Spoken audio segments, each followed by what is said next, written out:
Welcome to Norse Code, the number one podcast for your Minnesota Vikings. I'm your host and producer. My name is James Pagashnik. Thank you guys so much for listening. And at the other end of the tin cannon string, we have our analyst and co-host. You know him from numerous blogs and podcasts around the internet, most notably from theathletic.com. He is Mr. Useful Human, Arif Hassan. Arif, you are a Moon aficionado, and this is a good timeline for you to be a part of that. Yeah, as the lead writer on the Moon Beat, sorry, Luke Braun, we claimed that beat back in July when the baby witches were hexing the moon, which thankfully that did get resolved. Otherwise, we wouldn't have been able to solve the Suez Canal controversy. Imagine listening to this show from like 8 months ago. What's a baby witch? What's happening in the Suez Canal? You'll never know. You won't be able to figure it out. But yeah, thankfully, now that the moon is unhexed and can display its full astrological power, its power over the tides, which is mysterious and you can't explain it, has solved global shipping, sort of. In a manner of speaking, anyway, yes. Right. Yeah. If you don't know what I'm talking about, I can't imagine an explanation would be of any help. If you do know what I'm talking about, I'm sorry. If you'd like to know more about unhexing the moon, you can check out the Christmas episode from December.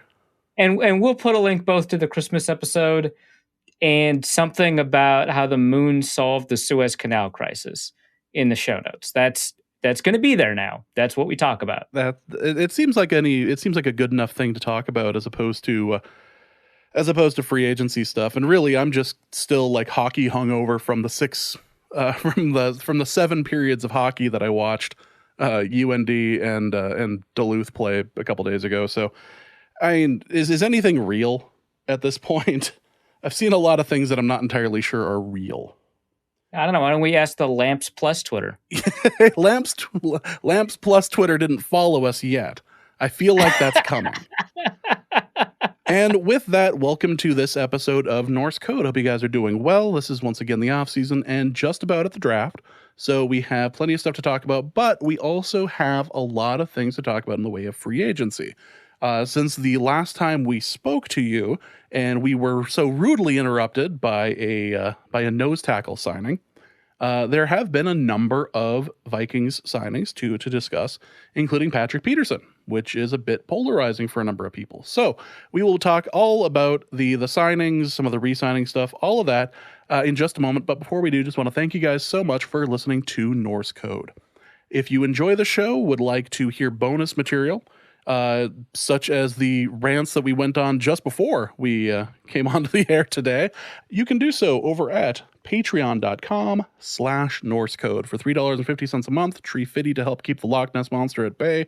That is where you can go to get the bonus episodes and Zoom meetings and all of that. Well, we haven't figured out the next one that's coming, but we will be doing something here relatively soon for you. And we do have a large library rather of bonus content for you to peruse if you are missing us on the off week. We have plenty of material for you, including the original Baby Witch edit. So if you need to go back, you can do so.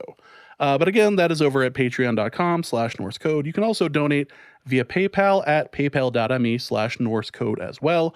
Or you can go to norsecode.threadless.com and pick up a Baby Witch onesie. Actually, we don't have a Baby Witch onesie, but you can pick up a onesie with the Norse Code logo on it. I feel like that's the next logical step. I sense an opportunity. This is the whole like crisis and opportunity being the same thing. Well, I'm just saying, if we had some sort of like combined Baby Witch, Suez Canal, Moon onesie, that sounds great, honestly. That really would be your life's work, like kind of summed up into one thing. Yeah. Call Dave. Call Drop Play Dave and see what we can do. Let's get that done. This your Patreon dollars at work, folks. Patreon.com/NorseCode. All that wonderful stuff. So, but again, that is going to be the way that you can support the show, or you can do what many of you have done, is just listen to the show with friends, send links to the show on social media or just through text message or whatever. Just tell people about the show. Again, we really do appreciate it. Post it to the Vikings subreddit. They seem to enjoy the sound of Arif's voice much more than mine, so head over there and post the show. But again, really do appreciate all the listens and the support over the years. Let's get into the big news this week. So Patrick Peterson was signed from the Arizona Cardinals at cornerback and will be playing at cornerback. Which there was a little bit of a controversy with that as to whether or not he was going to be playing, I believe it's safety instead of cornerback. He is signing a 1-year deal, or has signed a 1-year deal for $10 million, and is betting on himself and betting on the salary cap to be increased next year. So Patrick Peterson at cornerback is a bit of a polarizing signing. What do you think is the kind of the upside for the Vikings on this? Yeah, well, I guess a couple of things. To answer the immediate question, I think the upside, of course, is that you get a player who has a Hall of Fame resume. He's going to go to the Hall of Fame. He was on the all-decade team for the 2010s, and might be able to kind of tap into what made him so excellent with Mike Zimmer. And obviously, he referenced Terrence Newman in his presser about how Zimmer was able to kind of extend Newman's lifespan as a viable NFL. Like, he was playing until he was like 39 or something stupid like that. Like Darrell Green type stuff, just crazy. But like, that upside is there because he's a very intelligent corner. He's obviously seen everything in the NFL. He's got the ability to kind of work on that. I want to say he dramatically improved his technical capability as a corner and in his third year in the NFL. And that was kind of always there. But there are a couple of drawbacks with the way that he's kind of developed his technique, and I'll go into that in a bit. But first, in terms of the 1 year, $10 million. So I guess it's the cap hits $8 million because it's unlikely to be earned incentives to bring it up to $10 million or something along those lines. And so, if he makes the Pro Bowl or whatever, I guess it's $10 million. I don't know what the exact incentives are. I'll post them in the show notes. And again, those show notes are at thedailynorseman.com no, it's just dailynorseman.com. There's no where we post the show notes for this podcast. Those contract details do give the Vikings a little bit more room than we initially thought based off of initial reporting. And I think that $8 million is probably a better spot. My initial reaction was to the $10 million deal. I thought the Vikings probably made the right move and still kind of overpaid him in a tight cap environment just because he has kind of, quote unquote declined. And what's really interesting about him is that his decline comes at, what is he, like 31? He's like the same age as Harrison Smith and Adam Thielen. And we're not expecting an immediate decline from the two of them. We expect a couple more years from him. Whereas with Peterson, it's very easy to say he's declined over the past 2 years and that age has kind of caught up to him. And age treats everybody differently. I mean, again, Terrence Newman is a really good example of that. And so different players will drop off at different times, and sometimes that happens somewhat early for an elite player at 30. Or I guess at 29 or whatever. So that's something to keep in mind, that just because he's the same age as others, that doesn't mean that age hasn't caught up to him. It could just impact him a little bit more. A player with his athletic capability, he came in out of the draft with probably the best athletic profile for a corner over the past 5 or 6 years in terms of the cornerback database or the spreadsheet, the combine database I've been developing that also includes pro day data. I think he was the highest testing corner that played corner. And by that, I mean, sometimes you just had these super athletes that you would move to corner. And so if they tested like Moritz Beringer, Beringer's test numbers were better, right, than Patrick Peterson. But Patrick Peterson was an elite corner, plus also he tested one of the best athletes to ever test at the position. So you put all that together, and normally you'd say, well, that gives you kind of additional room to fall off. And we've seen that with a lot of athletes. Like Terrence Newman's a good example. He ran a 4.37 at his combine. And when he fell off to become like a 4.54 corner or something like that. Just, a good place to fall off after a bunch of years. We saw that with even Richard Sherman is a 4.5 guy. He fell off really dramatically, but he found a way to keep playing. I think he's probably a 4.7 guy now. A good one's Darrelle Revis. He was a 4.38, I want to say. And his fall off was somewhat dramatic, but he still was able to extend his career a little bit longer. And you just kind of see that sometimes with guys that run like 4.3, 4.4, is that their drop off athletically is just they've got so much further to go that in that intermediary year you've got something, and it doesn't seem like that's true for Peterson. But the thing I felt like I noticed when I was watching him and the pieces up at the Athletic is that the way he kind of developed a lot of his technique, I think a lot of it's not necessarily teach tape in terms of what you're going to ask a corner to do, because it relies on just how athletic he is or he was. And because it's dependent on that, because it's dependent on his remarkable acceleration and his really great straight line speed, that he was able to kind of take more chances and be the best trail cover corner in the NFL and be comfortable baiting quarterbacks into bad throws, where now he can't do that. His technique was built kind of around that. And so he needs to kind of reshape what he was technically as a corner into what he can be now. Because if he keeps the same soft skills, essentially, his ability to read offenses, his ability to understand what's going on, his ability to play the ball in the air, and his instincts and all that, then into kind of a new technical package, I think you've got an opportunity to have a really good corner, even a potentially a cornerback one. I don't think he'll play like the best corner on the team. You know, I think you hope that that's going to be Cameron Dantzler, but that upside is there. And it could be the case that he recovers a lot of the athletic ability and that he was just put in a really bad situation in Arizona. He was basically a pure man corner for them. They ran, I think, more man coverage than any other team in the NFL last year. Up until I want to say about week 11, he was shadowing guys. And then they just stopped doing that. But he was still like, he played against Terry McLaurin and Stephon Diggs and DK Metcalf twice. And one of those times he did a really good job against Metcalf. The other time he just got kind of burned. He had a really bad game against Terry McLaurin. He had a pretty bad game against Stephon Diggs.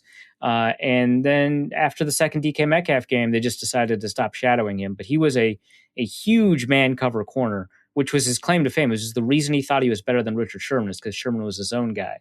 And he said that Sherman couldn't do what he does, but he could do what Sherman does, which is an interesting argument. But he's not that guy anymore. And even in 2018, when he was playing really well, he played a lot more zone. But in 2020, he was playing just a ton of man coverage. I think that they just kind of built a system that was kind of incorrect for him. And so with the Vikings, that's probably not going to be the case. He could probably be a cover 4 corner. He could almost certainly be a cover 3 or cover 2 corner. But forcing him, and his speed is gone. So cover 3 might sound a little bit difficult, but remember, Sherman ran like a 4.5, right? And he played cover 3 really well. He was just really long. And luckily, Patrick Peterson is tall and long as well. And physically, just such a beast. And he still has a bunch of that strength, just like, Sherman had at his peak. But if you play the right techniques, you can play cover 3 because you're not being asked to cut inside. And the biggest issue with Peterson, he's lost speed, but the biggest issue is that he's lost a lot of the agility and the short area quickness that made him so good in man coverage. And so you could probably play him in cover 3. I mean, like the most we can protect this guy's situation is cover 2. And obviously the Vikings aren't going to stick to one shell or anything like that. They'll play a mix of cover 3, cover 4, cover 2, and even cover 1. But kind of what mix you rely on the most is going to be dependent on what your corners can do. And so last year for the Vikings, that was cover 2, because the corners just couldn't do much for very much of the year, until Cameron Dantzler kind of matured into his own. And even then he got hurt a couple of times. So you didn't always have him on the field. So I think within those coverage schemes, he can be successful. I think the question about whether or not he'll be a safety, I don't think you want him as a cover 1 or a cover 3 safety. That's the problem. And then you're less versatile at safety, just because, again, that speed and that quickness isn't there. But I think that in most coverages, he could probably be a pretty good safety. So I can see why that was a discussion. When I talked to Ted Wynn, who's the primary film analyst over at The Athletic, and he just writes really good stuff. I mean, just like click over to his author page and just read his stuff. It'll teach you so much. He mentioned that he thought that in particular, Peterson would be a really good safety for the cover 4 system that the Vikings have been running a lot more of. And so, which makes a lot of sense. The responsibilities are somewhat similar to actually the cornerback in the cover 4 system. So there's a lot there, and I think that he could succeed. So I like having him on the roster. I think that's good. The Vikings just need more corners, and they grabbed another one. We'll talk about that in a second as well. But, I thought initially that price was a little bit too steep. If it is in fact closer to 8 million, let me just check over the cap right now so it doesn't look like I'm like completely. I'll correct myself if I'm wrong. But if it is actually at 8 million, then that's much more palatable. Yeah, his cap number is 8 million. Great. Which means it's the incentives that bring it up to 10. So yeah, at 8 million, that's a lot more easy to swallow. It's harder for me to say that he's overpaid. And at that point, I'm quibbling. I think he's probably a $6 million guy. If he's at 8 million, great. So good signing by the Vikings. Nothing kind of world changing, but I think that they probably did the right thing here. So um, and this is a guy that at his best could play in any system. They just played him in a man coverage system, so they could blitz a lot more. The Cardinals have always been like a really blitz heavy team, like as far back as the Arians era. So I guess I shouldn't say always. That's not like ages ago, but they've been a blitz heavy team for a while under multiple coaches and coordinators. And so they wanted to do that again. They were not the most blitz heavy team in the NFL. That belonged to the Steelers and the Ravens and a little bit the Bills, but they did like to blitz a lot, and they wanted to have a ton of man coverage in order to facilitate that. Here, he can run a number of systems. The Vikings still find ways to blitz even out of zone. So I think that this is probably good. So it's nice to hear you being positive about a Viking signing. Is that something that's allowed? I mean, I know you got a bunch of crap over it. Yeah, I don't. I get like the first big signing the Vikings had, I thought was just unwise, and so people wanted me to. I don't even know what people wanted, but like they just like, Reef, you're so negative. Stop being so negative, and it's like, it's not really about that, right? Like, first, I don't think the Vikings have earned the benefit of the doubt, right? Obviously, you take a look at individually the stuff that they're good at, and you say, well, maybe they have, right? Because Andre Patterson's a great defensive line coach, and yeah, he is. But I mean, like, is the Vikings defensive line good? Was it good last year? Like, he's not a universally, like, he's not an infallible defensive line coach. And the issue here isn't the evaluation of Dalvin Tomlinson's talent. I think that he's very talented, right? It's just the role that he'll be asked to play. And I think that's more a philosophical question than it is your ability to coach technique. And generally speaking, the guy who designs the defense that happens to have been good for the majority of his career does deserve a little bit of the benefit of the doubt. But I think that even after that, you want to say that the defenses have been best when they've been able to get at least a little bit of pressure. So, I don't know. I feel like I've been like, I'm the guy that says they should not fire Zimmer or Spielman, and that Zimmer is a pretty high level head coach, and that Spielman is actually a really good general manager. And then I get called negative for saying they shouldn't be signing this guy, even though I think that they're good, right? Like, it's just, I don't know. People are selective about the things that they want to complain about. I think that the signing is good. I thought the Tomlinson signing was ill-advised. These are just that it's not. I'm not like, I don't think the team is doomed or anything like that. I feel like people think I'm negative just because the stuff that I say that is negative gets a lot more traction. Is that it? That when nobody really pays attention to you when you're being happy? Kind of like, okay, so here's a good example actually. 2 years ago, Kirk Cousins had two pretty poor games against the Bears, right? Or not, it wasn't the Bears because they took week 17 off. Two against the Packers, one against the Bears, and obviously the one against San Francisco. But I wrote that one of those games was not his fault. He played not that great, but I wrote a piece that it wasn't his fault. And a bunch of people told me to stop sticking up for him. And then a couple of games later, I think this one was against the Bears, I just put it all on Kirk. I was like, yeah, obviously the defense didn't play well, and the offensive line wasn't there. But the most could have been had if Kirk had played to his standard, and he didn't. He played well below, and that's why they lost. And so I blamed Kirk. And a bunch of people thought that I was being insanely negative, and I wasn't being fair, and I wasn't talking enough about the context around the team.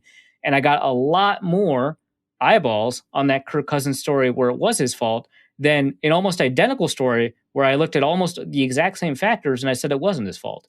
And so, yeah, actually, I do think it's when I'm positive, I don't get like, I don't know. Like, I wrote a bunch of great profiles on like how good Stephon Diggs is and Justin Jefferson and Daniel Hunter and Adam Thielen. And it's like, yeah, man, You said that this corner was bad. Wow, are you Mr. Negative? Man, I picked the Vikings to go to the playoffs last year. Like, how negative could I be?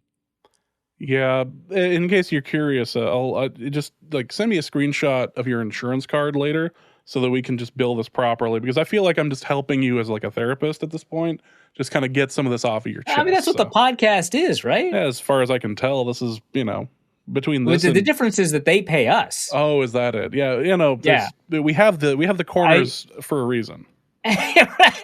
Right. Let's move over to safety. Xavier Woods was signed. He was most recently a member of the Cowboys. You could say that his play had kind of fallen off over the last year, but there may be a reason to that. Yeah, the Cowboys don't know how to do anything. Yeah. Yeah, I mean, the Cowboys were a huge mess for a ton of reasons last year. They did ask him to do a couple of different things. He had to move around in the box a little bit more, which is not really where his strong suit is. And is there a potential injury that you're referring to? Because I didn't actually see any stuff on that. No, it wasn't the injury. It was just that Dallas had asked him to do too damn much. Yeah, and so he played in the box or like in a linebacker-ish role. About 400 snaps last year. PFF says 382.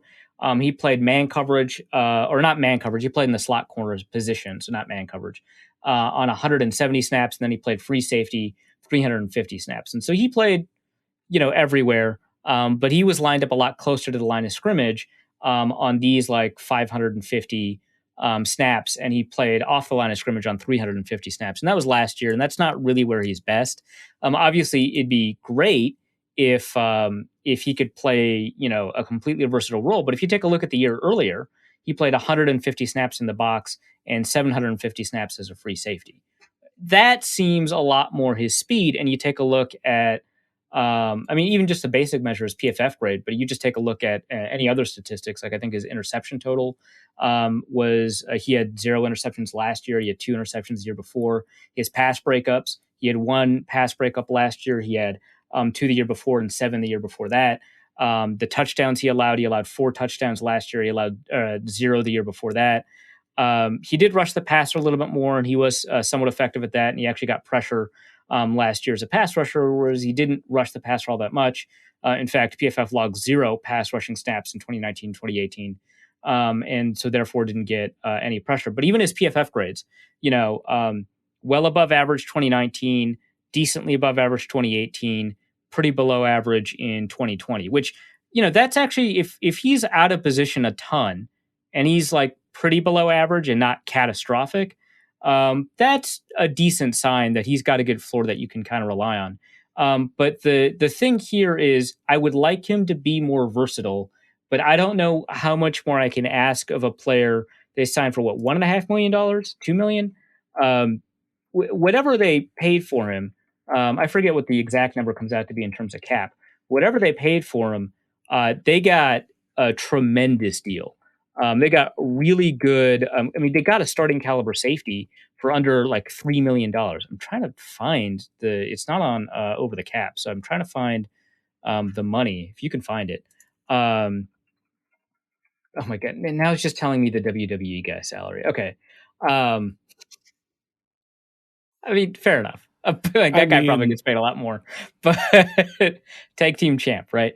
So salary cap number is probably 1.75 million. With incentives, it goes up to 2.25 million. I'm sure some of those incentives are playing time based. So yeah, they got under $2 million in terms of cap hit for a starting quality safety, especially at the free safety position that allows Harrison Smith to play much closer to the line of scrimmage and do all the stuff that he does that makes him good pass rushing and stuff like that. So, I don't know that you'll find a ton of safeties under $2 million. So I think that they got a starting caliber safety at a tremendous deal. I think that you can improve on a player like him. Like, I don't think that he is great, but I think that there's a lot there. And I think that safeties tend to play better under Zimmer than not. So you've got that opportunity too. So I guess we'll see how Anthony Harris does in Philadelphia. I'm kind of rooting for him. But I think that the Vikings got a pretty good deal here. It frees them up to not kind of force their hand at safety in the draft, where there doesn't seem to be as much talent to go around. So A good signing for a couple of reasons. It gives them flexibility. It gives them a starting caliber guy for not that much money. He's also signing one of those kind of prove it deals, which I thought there were.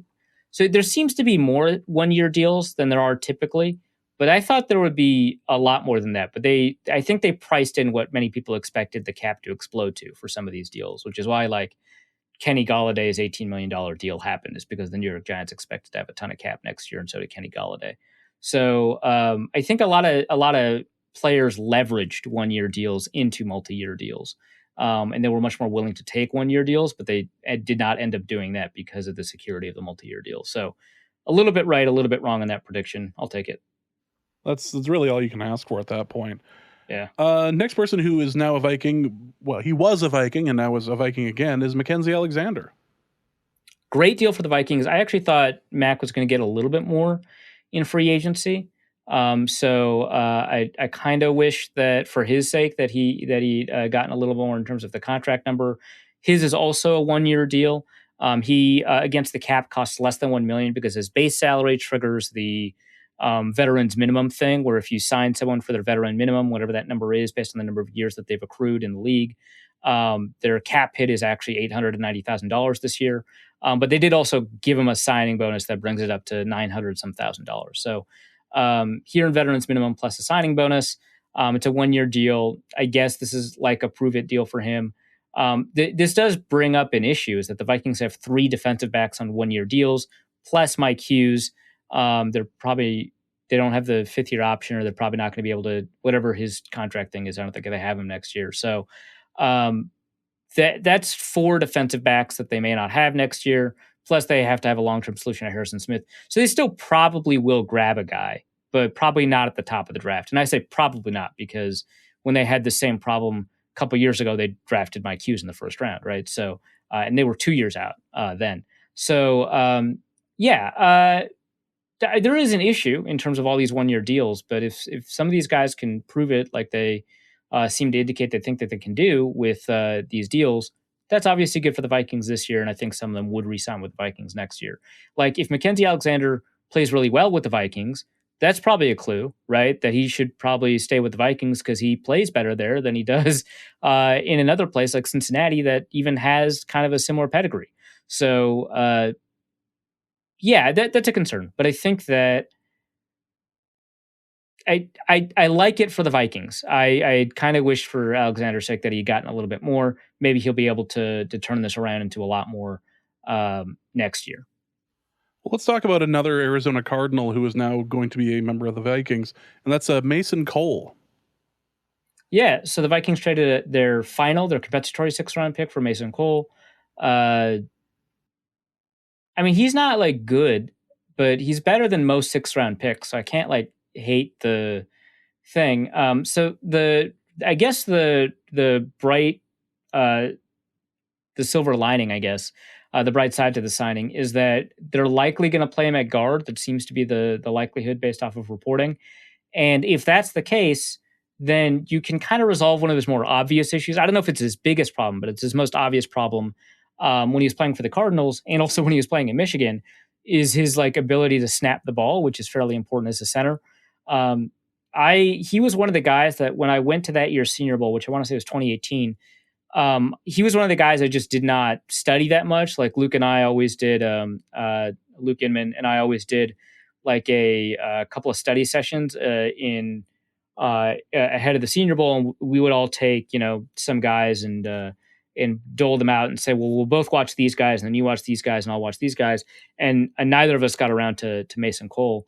And so I didn't get a good feel for him before the Senior Bowl. And then we started watching him snap the ball as a center, and it was just like awful. Like it was terrible. And I shared the story on Twitter, but like the thing that got me was when, and I didn't even notice this right away. It's when we went back to the Exos film room to watch the overhead of the offensive lineman. And one of the offensive linemen would line up over the left guard to take Mason Cole snaps. Like that's how bad they were. Just consistently off target. There's nothing they could do. And we actually kind of tried to have a discussion about whether or not the guy was lining up to the left as like a favor to make it not obvious that he's reaching out for the ball. and emphasizing how like clearly off target this guy is, or if this was just like kind of subtle shade and like physically lining up was like this huge insult. So, but I mean, that's how bad he was at snapping. And it turns out, you take a look at his Arizona stuff, which I didn't have a ton of time to take a look at. I'll link Nick Olson's piece over at Zone Coverage. But I remember, obviously I had to watch some Arizona games. I had to watch Kyler Murray for the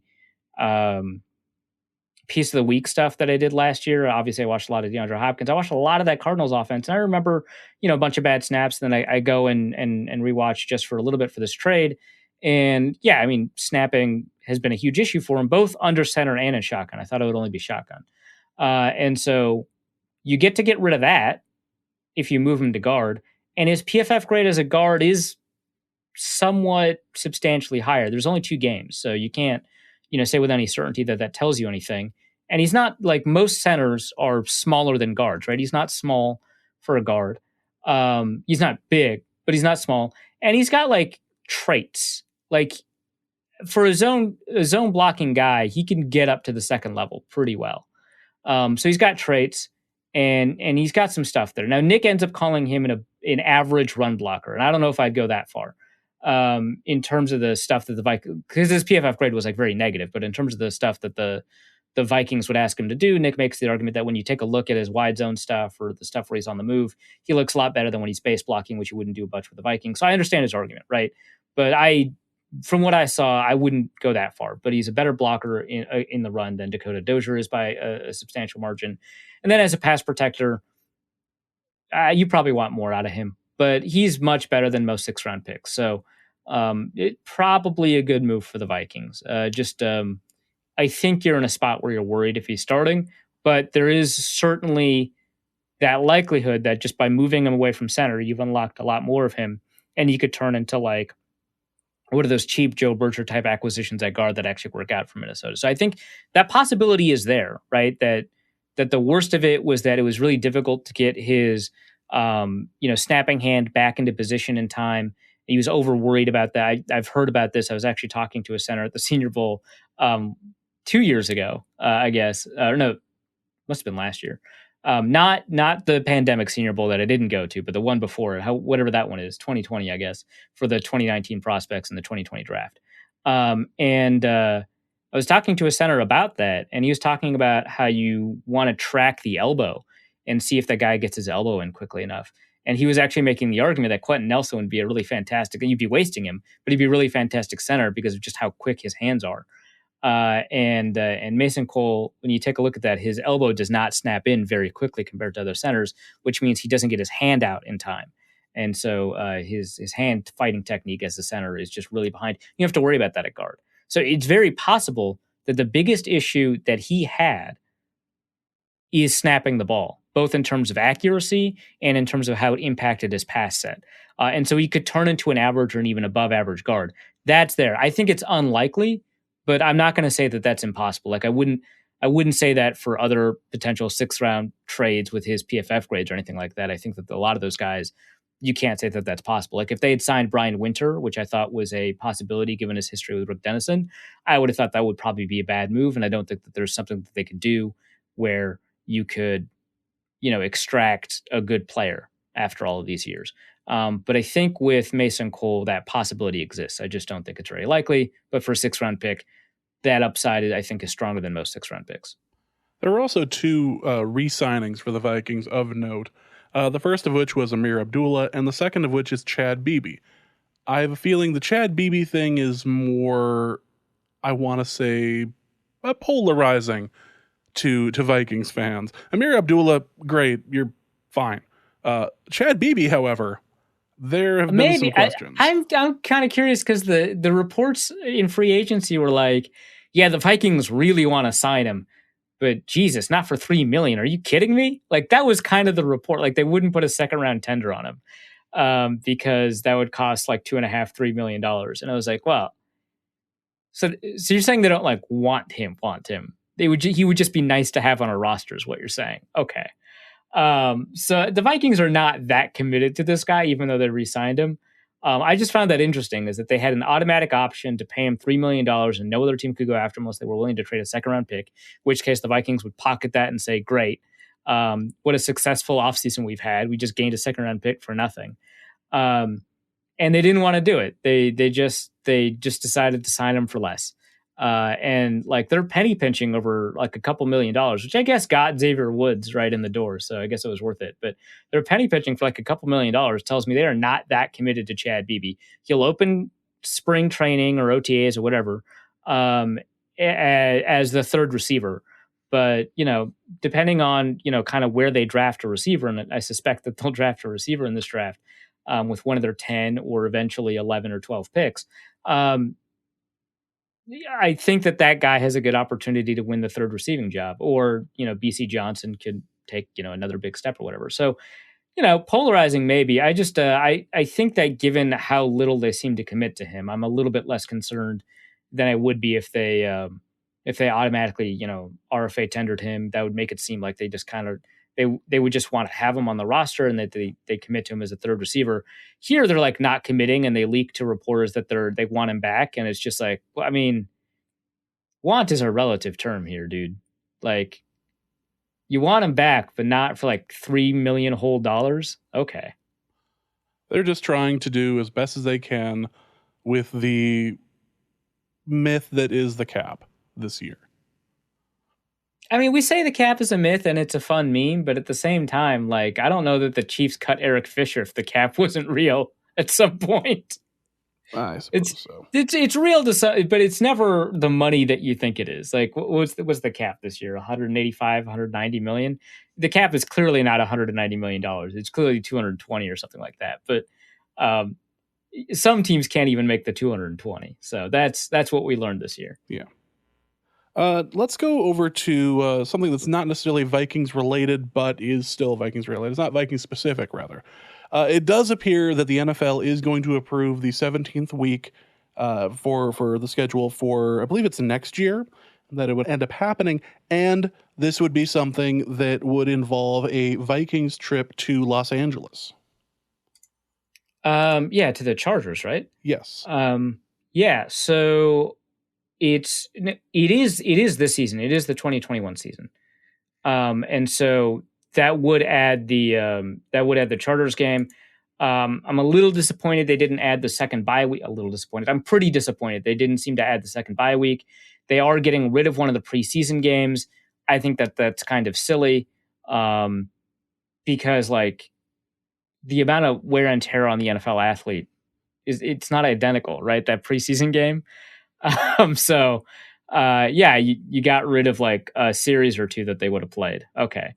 Assuming that the third preseason game is now going to be the game that we get all the third and fourth stringers playing the full game.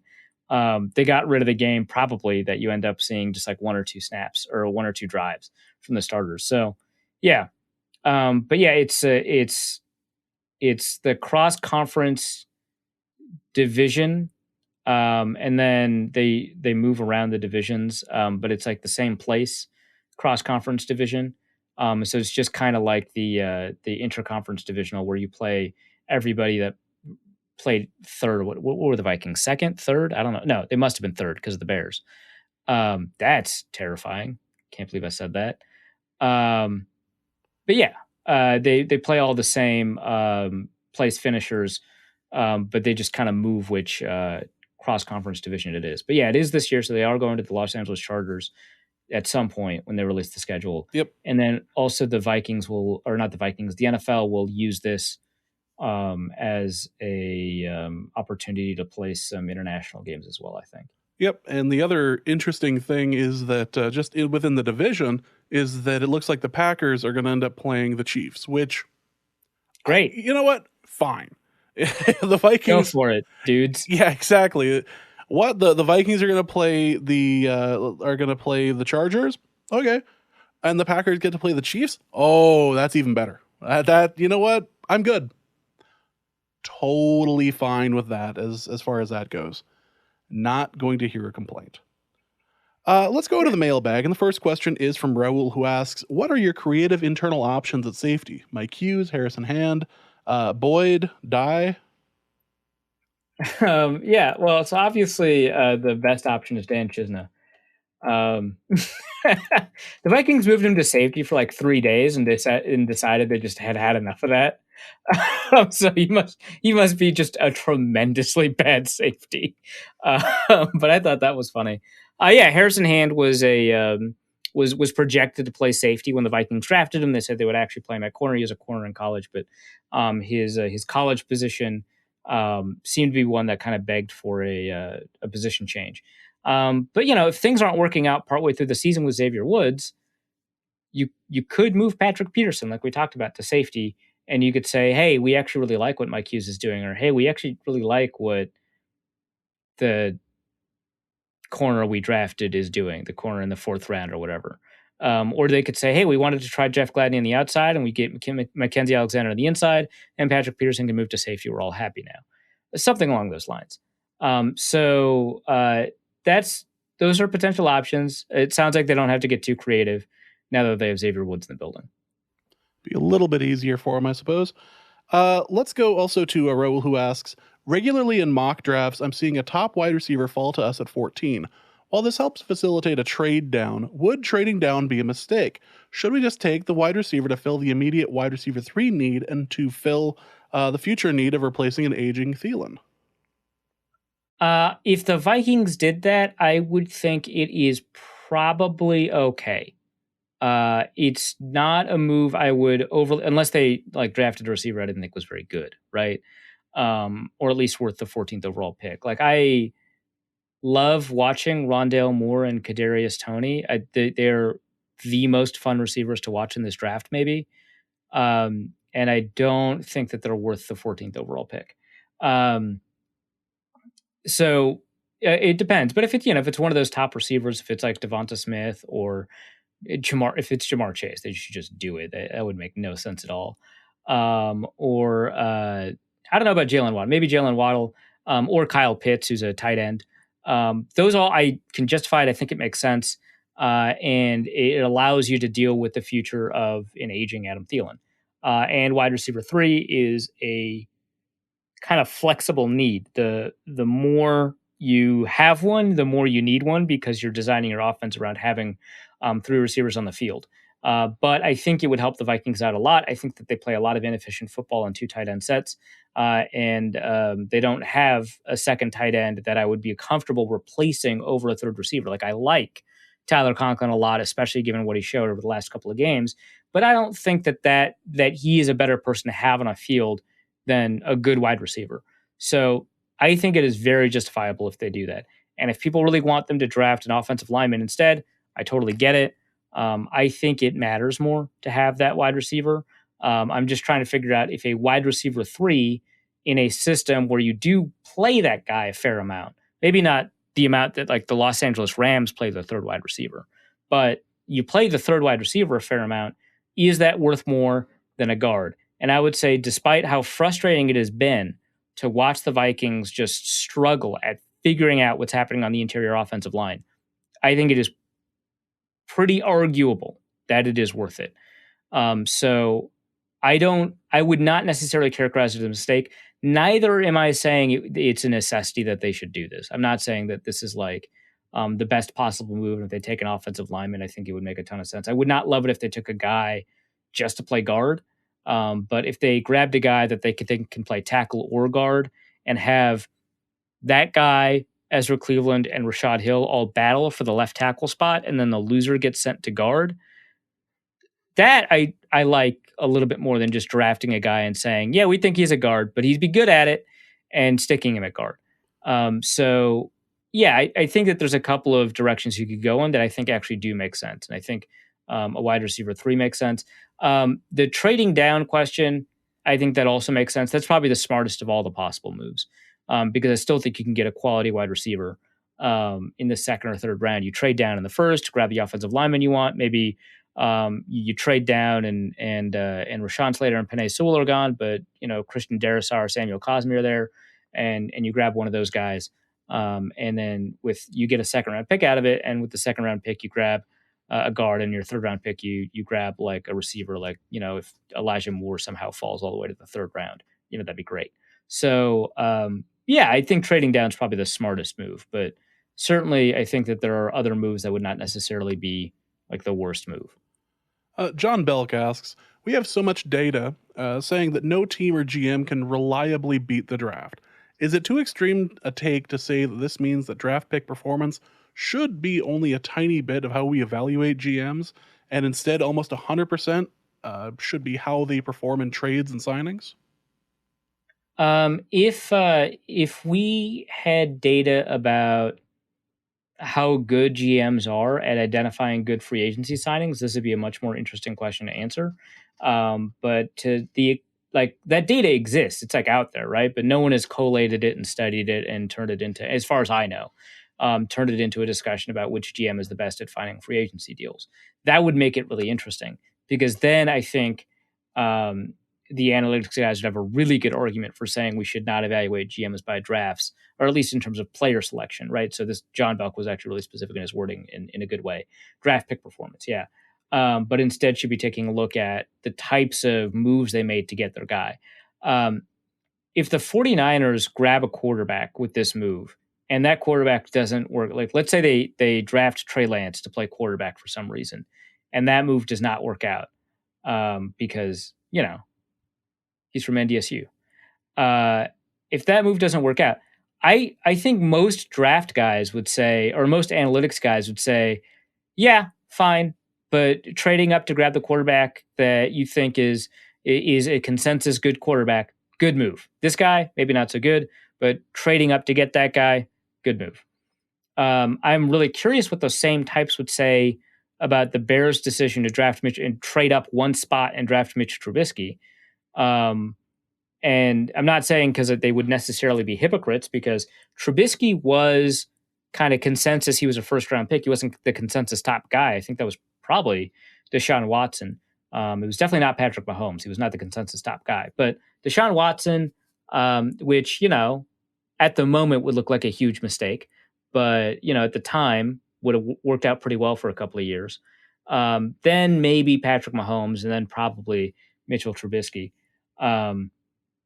With that in mind, would these analytics guys say, so long as you get a guy that is kind of worth a first round pick, or things that people kind of agree is a first round pick, trading up to get him is not so bad.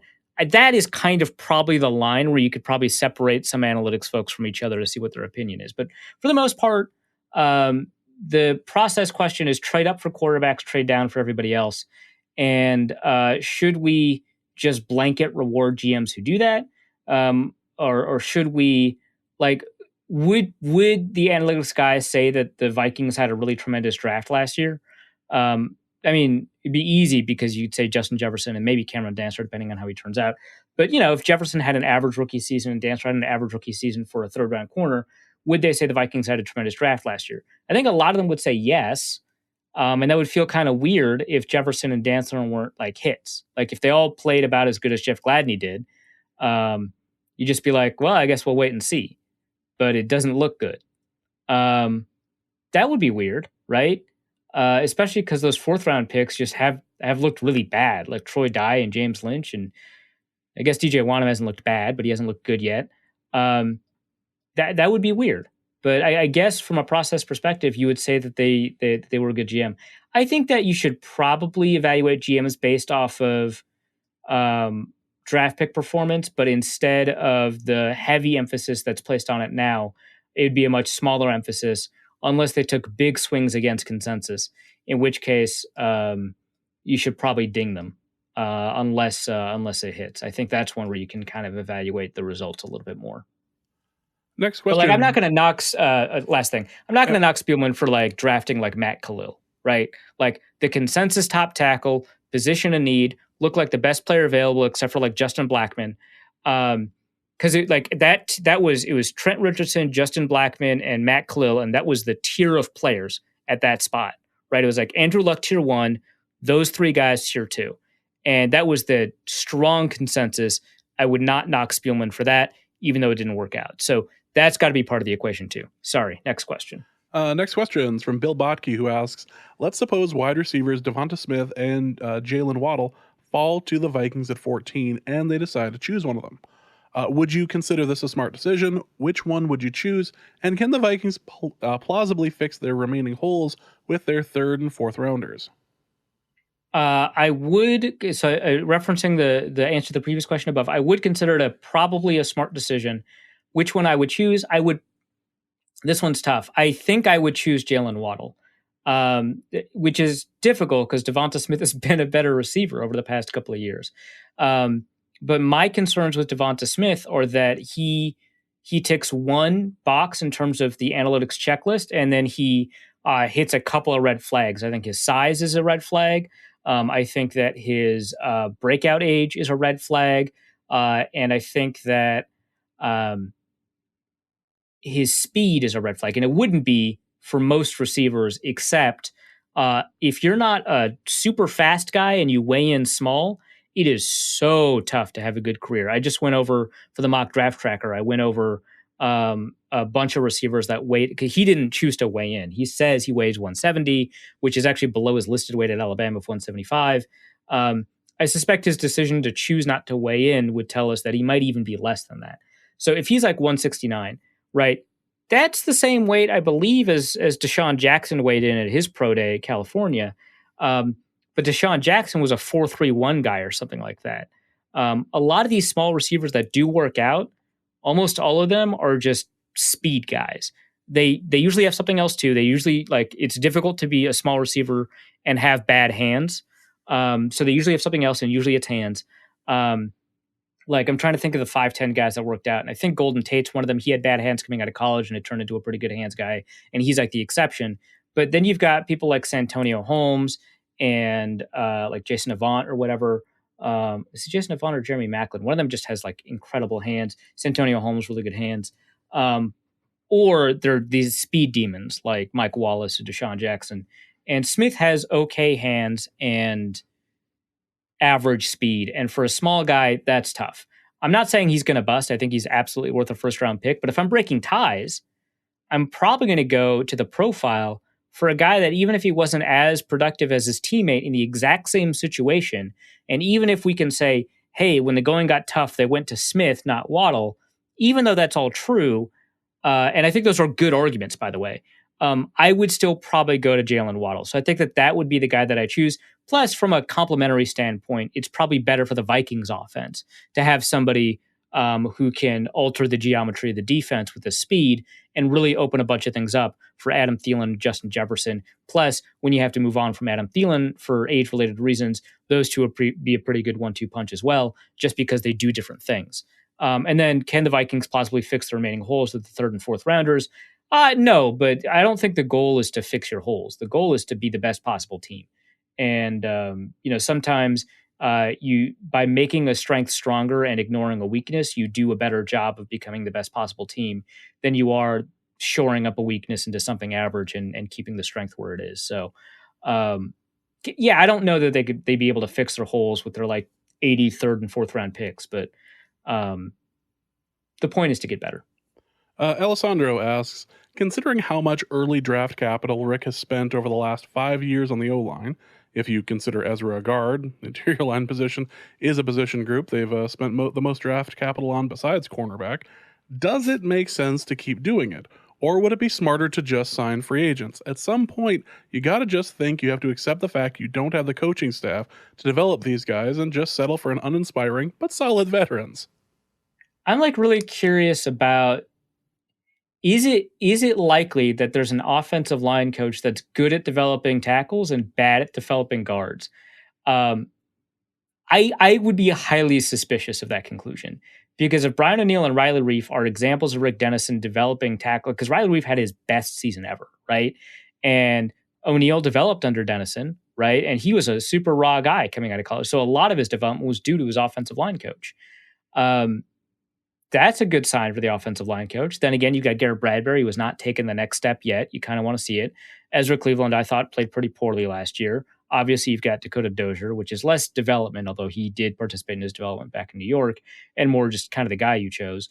Pat Elflein, you couldn't get very much out of. The New York Jets seem to have gotten a little bit more out of him. I don't think he's good, but they got a little bit more out of him. I don't think that that's likely that you could have a guy that's good at developing tackles and bad at developing guards. I think it's just sometimes you get really good clay to mold for the tackles and not so much clay to mold for the guards. So I think that you have to go back to the previous question about not being able to consistently hit or miss on picks. And I would think that you probably should keep taking dart throws. I also would not consider Ezra a guard. So I would not say that the interior offensive line, they've sunk that much draft capital in, relatively speaking. But yeah, I mean, the Vikings have sunk a ton of draft capital into the offensive line. So you can't say that they don't do that. No, I mean, if guard is that important to you, and if a team is signing a second nose tackle to a starting deal, guard might be important. Like, it seems like similar philosophies. Then yeah, just keep doing it. I think that your inability to evaluate guards is like not a myth, but like a happenstance. Because the guys that they've been picking have been consensus decent picks. Like the Garrett Bradbury pick wasn't too far off consensus. The Pat Elflein pick was certainly one of the best moves of the third round by consensus for any team that year, I think. And then the Brian O'Neill pick was consistent with consensus. So, and the Ezra Cleveland move was consistent with consensus. So they haven't like taken these crazy swings.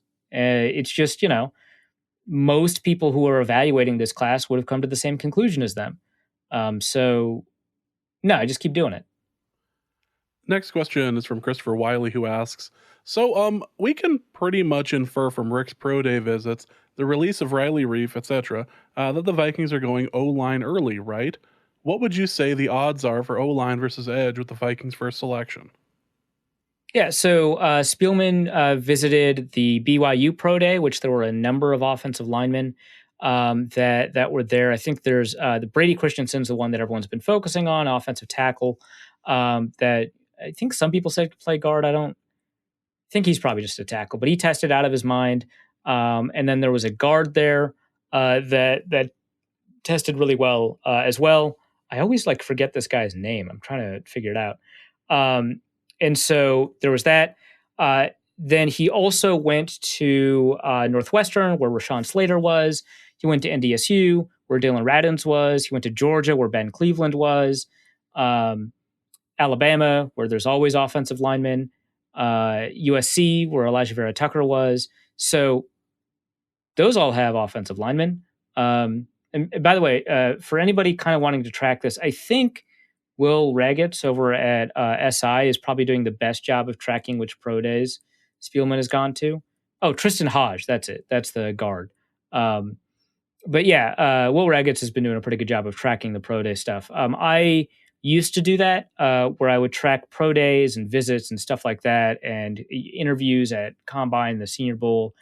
And the first 2 years I did it, it did a really good job of kind of identifying most of the targets.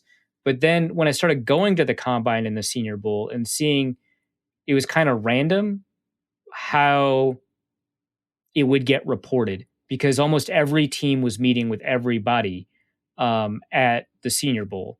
And like a good 80% of interviews were not reported at the Combine.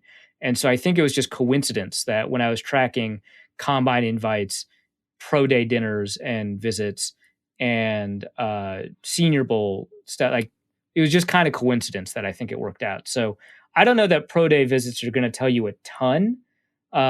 Also, he chose to go to the Miami pro day. They don't have any offensive linemen, but they do have 3 interesting edge rushers, and Quincy Roche, who would probably go in the 3rd round, Gregory Rousseau, who's probably going to go in the 1st round, and Jalen Phillips, who's probably going to go in the 1st round. By the way, I don't know if this has been reported anywhere. No, it wouldn't be, because it's just a personal conversation I had. And it's not that groundbreaking. But I did talk to somebody who has worked for UCLA in the past, and thinks that Jalen Phillips is risky for, I think, some pretty clear reasons that he's risky. He has like 4 concussions in his medical history. Take a look at that file. That's pretty concerning. He's also got a wrist injury in his medical history. And I think at UCLA, and this wasn't the person I talked to, but I think at UCLA there was also immaturity issues that they had to resolve. I don't know if that followed him to Miami. and said that he would not draft Jalen Phillips in the first round. Mind you, he hadn't worked with him the past 2 years, right? He would not draft Jalen Phillips in the first 2 rounds, and he's one of the best players and athletes he has ever seen.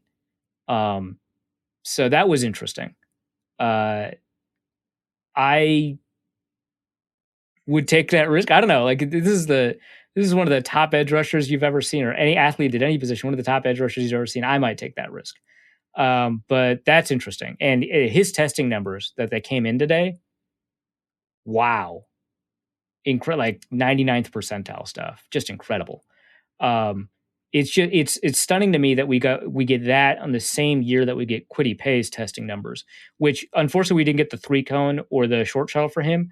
But Bruce Feldman's freaks list listed Kwity Paye as the number 1 freak in college football. And the numbers that he listed that Paye ran before he pulled the hamstring, so his bench numbers, his vertical numbers, broad jump, and his 40, all of those that were listed in the freaks list from his Michigan workouts before the pro day, obviously, were really close to what he ended up turning in. It was like 4.59 versus 4.57. It was 30 reps versus 33 reps. It was all really close to what he ended up posting in terms of his final numbers. And so because of that, I'm going to trust. Feldman said he ran a 4.15 short shuttle, which is like amazing. And then he ran a 6.37 3-cone, which is like nosebleed level good. Like that might be the best 3-cone I've ever seen at any position. Like I think the fastest I'd seen before that was 6.65, and it was a receiver, right? I don't think I've ever heard of a 6.37 3-cone. And if that is the best, workout performance at defensive end, if he wasn't like 6'2", right? Like that's the only issue. And it's not a huge issue. I mean, he's still 260 pounds. So he put up these amazing numbers at 260. And then Jalen Phillips, same year, puts up these stunning numbers, a sub 7 second 3-cone, a 4.56 40, 123 inch broad jump, just incredible stuff. And I know the next instinct that people would have is that, well, of course you're getting all these cooked numbers from pro days. And I've got the full database in front of me, and these guys are not running faster pro days than the pro days we used to see. Like I saw the Caleb Farley pro day get tweeted out by Adam Schefter, and I'm not going to use that because that footage is like edited and like just a bad footage. So I wouldn't use that. But in the comments, they say he ran like a 4.28 or something like that. In the comments or in the replies to that tweet, people are like, yeah, everyone's running sub 4.4. Some quote tweets. Some people that I actually think write good stuff. The quote tweets were just like, yeah, man, everyone's running 4.3s this year. No combine. Everyone's putting together all these pro days. And I'm like looking at the data, and I've got like 5 guys that have run sub 4.4 in my data. Like that's it. It's about the same as other years. And this has been corroborated by at MathBomb, who does really great stuff with relative athletic scores. Scores 1 through 10, or probably 0 through 10 actually, 0 through 10. Putting in your positional performance at the 40-yard dash, the 20-yard split, the 10-yard, the bench, the arm length, height, all that put into one number. My numbers tend to be a bit more position specific. His kind of weights everything within your position equally, but his data, and he's got an extensive database as well, says that the pro days that we're seeing this year are about as inflated as general. And my theory on inflation at pro days is not that anyone is goosing the numbers. I actually don't think that's happening. The average change between the hand time at the combine and the electronic time at the combine, because I've been able to get access to that data for the past couple of years, that average change is identical to the average difference between when somebody runs a pro day 40 and when they run a combine 40. You can compare the two numbers. And I think on top of that, when people work at the combine and when people work at the pro day, if their combine numbers are good, they'll sit on those and they won't work out at the pro day. If they think that the combine numbers are not representative of what they can do, they'll work out again. And so it's a selection bias. We're only getting the people that might have had a bad day at the combine. So I don't think the pro day numbers are worth throwing out. So I would continue to use all of these pro day numbers. But yeah, I think that going back to the original question, I think that there's a pretty good chance they might select an edge rusher. Next question is from Ryan, who asks, of the remaining offensive line options on the free agent market, who would be the least worst to bring in for competition for the two possible open spots, knowing that they likely won't end up with either Bradbury or Cleveland? Also, as a Lamp enthusiast, would a Vikings Forrest Lamp signing bankrupt James from the sheer number of Lamps plus purchases? I think you need to answer this. Why would I need to buy more lamps at this? Or are you just referring to buying a jersey? I don't understand the question. I don't know why. I'm sure you don't. Why do people ask me about lamps? I don't get this at all. Like it doesn't make any sense. Never told anything. I've never had an anecdote about a lamp. So what's this about? So about the remaining offensive line options on the free agent market. Yeah, I'd say probably Eric Fisher is your best option, and that Mitchell Schwartz is your next best option. There's some good offensive linemen, like Rick Wagner's available. I mean, he hasn't been amazing for the Lions, but he was like one of the top targets for the Vikings back when he was leaving Baltimore, and they needed to find some free agents. Bobby Massey's not bad. He's actually turned his a life around in terms of football.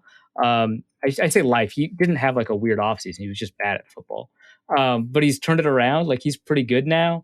Probably not Try Turner. He's probably just not a system fit. Yeah, Forrest Lamp's not bad to bring in. So that probably is helpful. And then probably Blythe. I don't know if he's signed with the Rams yet, but he's not bad either. So there's some really good names. I don't know if they've got enough money. Like some team is going to throw enough money at Eric Fisher or Mitchell Schwartz. But it is weird that they're still available.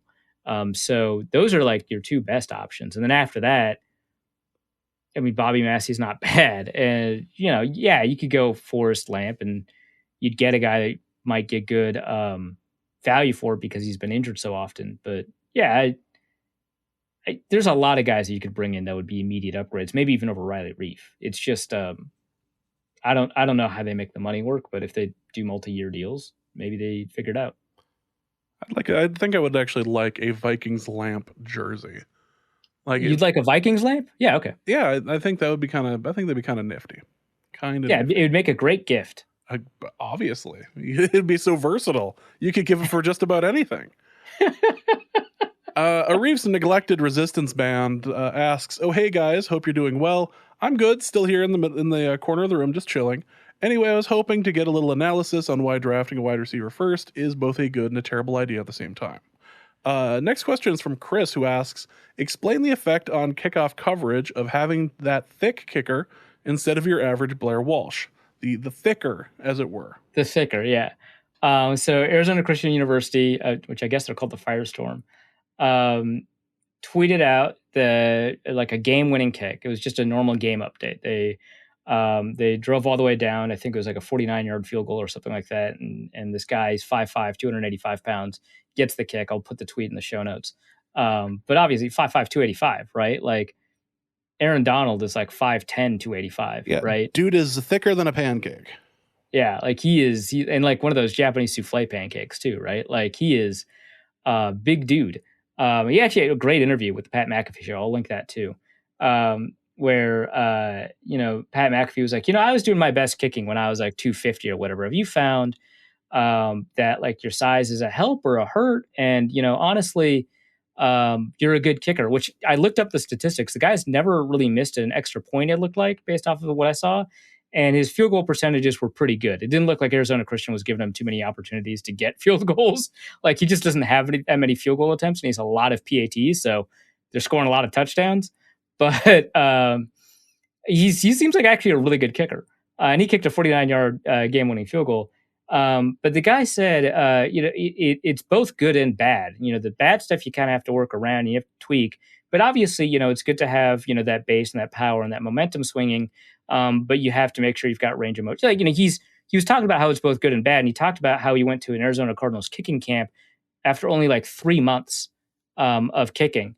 And he placed third in the camp, and somebody pulled him aside, and they were surprised to learn that he'd only been kicking for 3 months.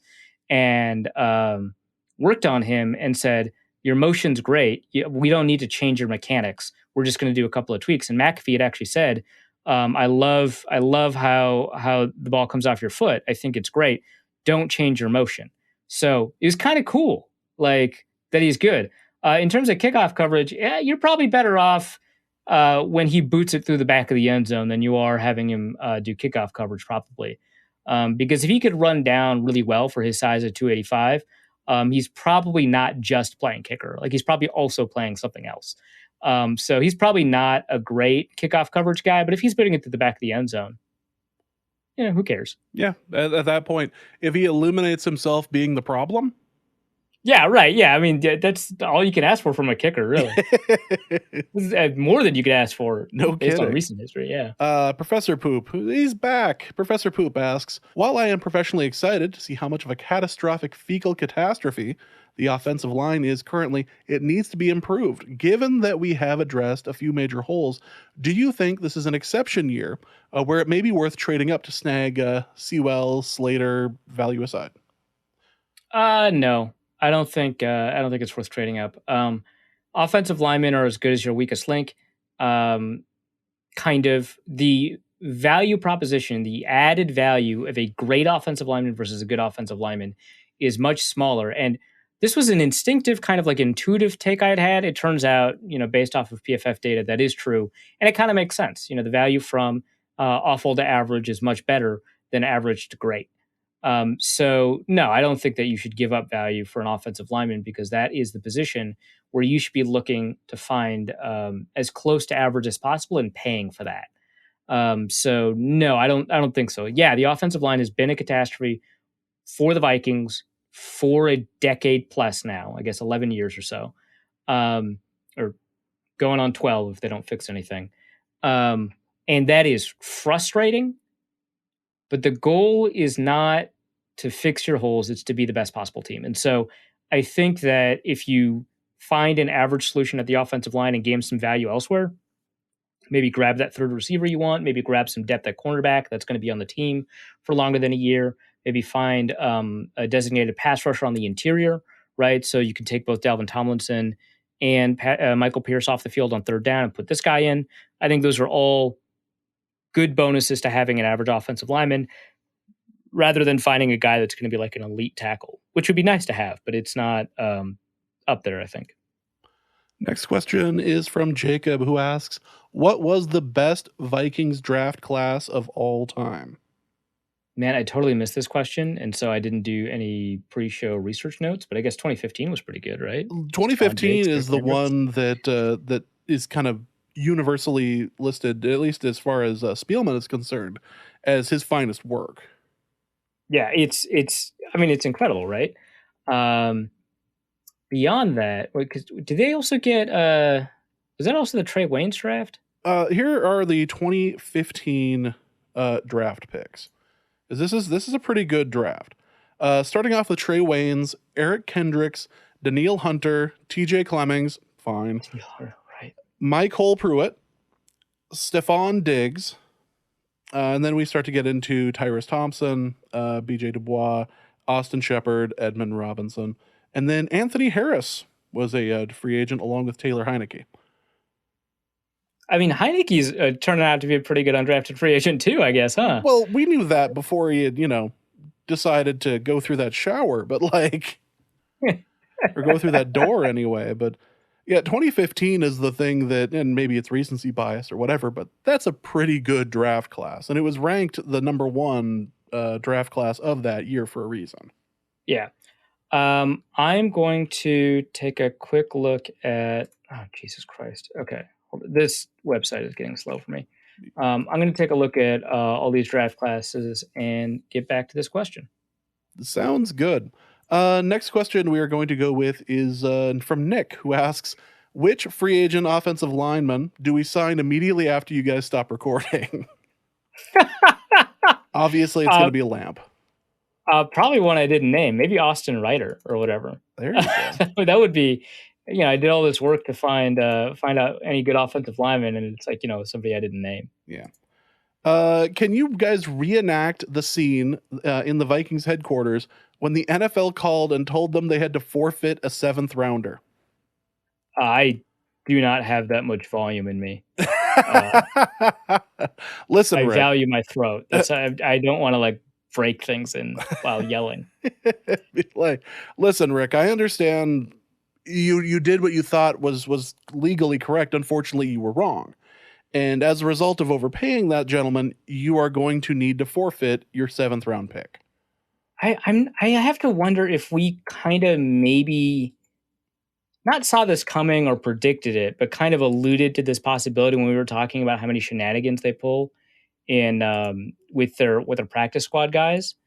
Because we've talked about this a couple of times where they kind of ride the line where they get to pay, and we don't know what the violation was, right? Like the NFL didn't disclose, the Vikings didn't disclose when they were asked what it was. The Vikings said it's just been resolved and moved on. They made a mistake, whatever, right? So they chose not to comment on it, which whatever, fine. But like, if we don't like, I suspect it could be along the lines of they move people up and down and off the practice squad and back onto the practice squad a ton. And very often, it very much seems like, and I don't kind of know what the books are, so maybe that's not the case. They have somebody on a practice squad long enough, waive them, pay them the full practice squad salary because you don't. So the NFL rules are that if someone is on the practice squad for a certain amount of days of the week, they get the full practice squad salary. So I think that they waive somebody, keep them off the practice squad for a couple of weeks, but on like or not a couple of weeks, a couple of days, as if it's like a rotating spot, and they functionally have 11 practice squad guys. Is my theory as to maybe they screwed up the timing on one of these, and that might be why they. And it just felt like in a previous episode or something, we may have alluded to this possibility. But yeah, that can't have been. You know how much they love those picks. Well, yeah, exactly. It'd be an earth-shattering explosion on the phone, and I don't want that to happen to your microphone. I don't want that to happen to my recording equipment. So we're just not going to do that. Also, in the relationship corner, if you look up "crazy cat lady" in the dictionary, you'll find a picture of my wife. I tell her this too. Well, we're already starting good. well. Good. This past weekend, I caught her scrolling through a website for local animal control places, for animal local control, looking at new cats. How do I make it stop as we already have a legit platoon of them? I feel like we answered this question before, and I feel like I was trying to convince you to put a stop to this. And you didn't, did you? I don't remember this. I'm going to say you're wrong. No, there definitely was a question about she wants more cats. Is it okay? I said no, and you're like, no, it's okay. You can have another cat. And I go, no. Do we know if it's the same person? Because they would have mentioned it. I don't know if it's the same person. Well, even if it's not, you shouldn't have this. This is what led me to like being outed as anti-cat. You shouldn't be anti-cat. That's pretty. It led to the whole James hates cats thing, which I mean, fair, I do, but you know. Still, like it's not that it's not that big of a. So I say that I'm anti-cat or whatever.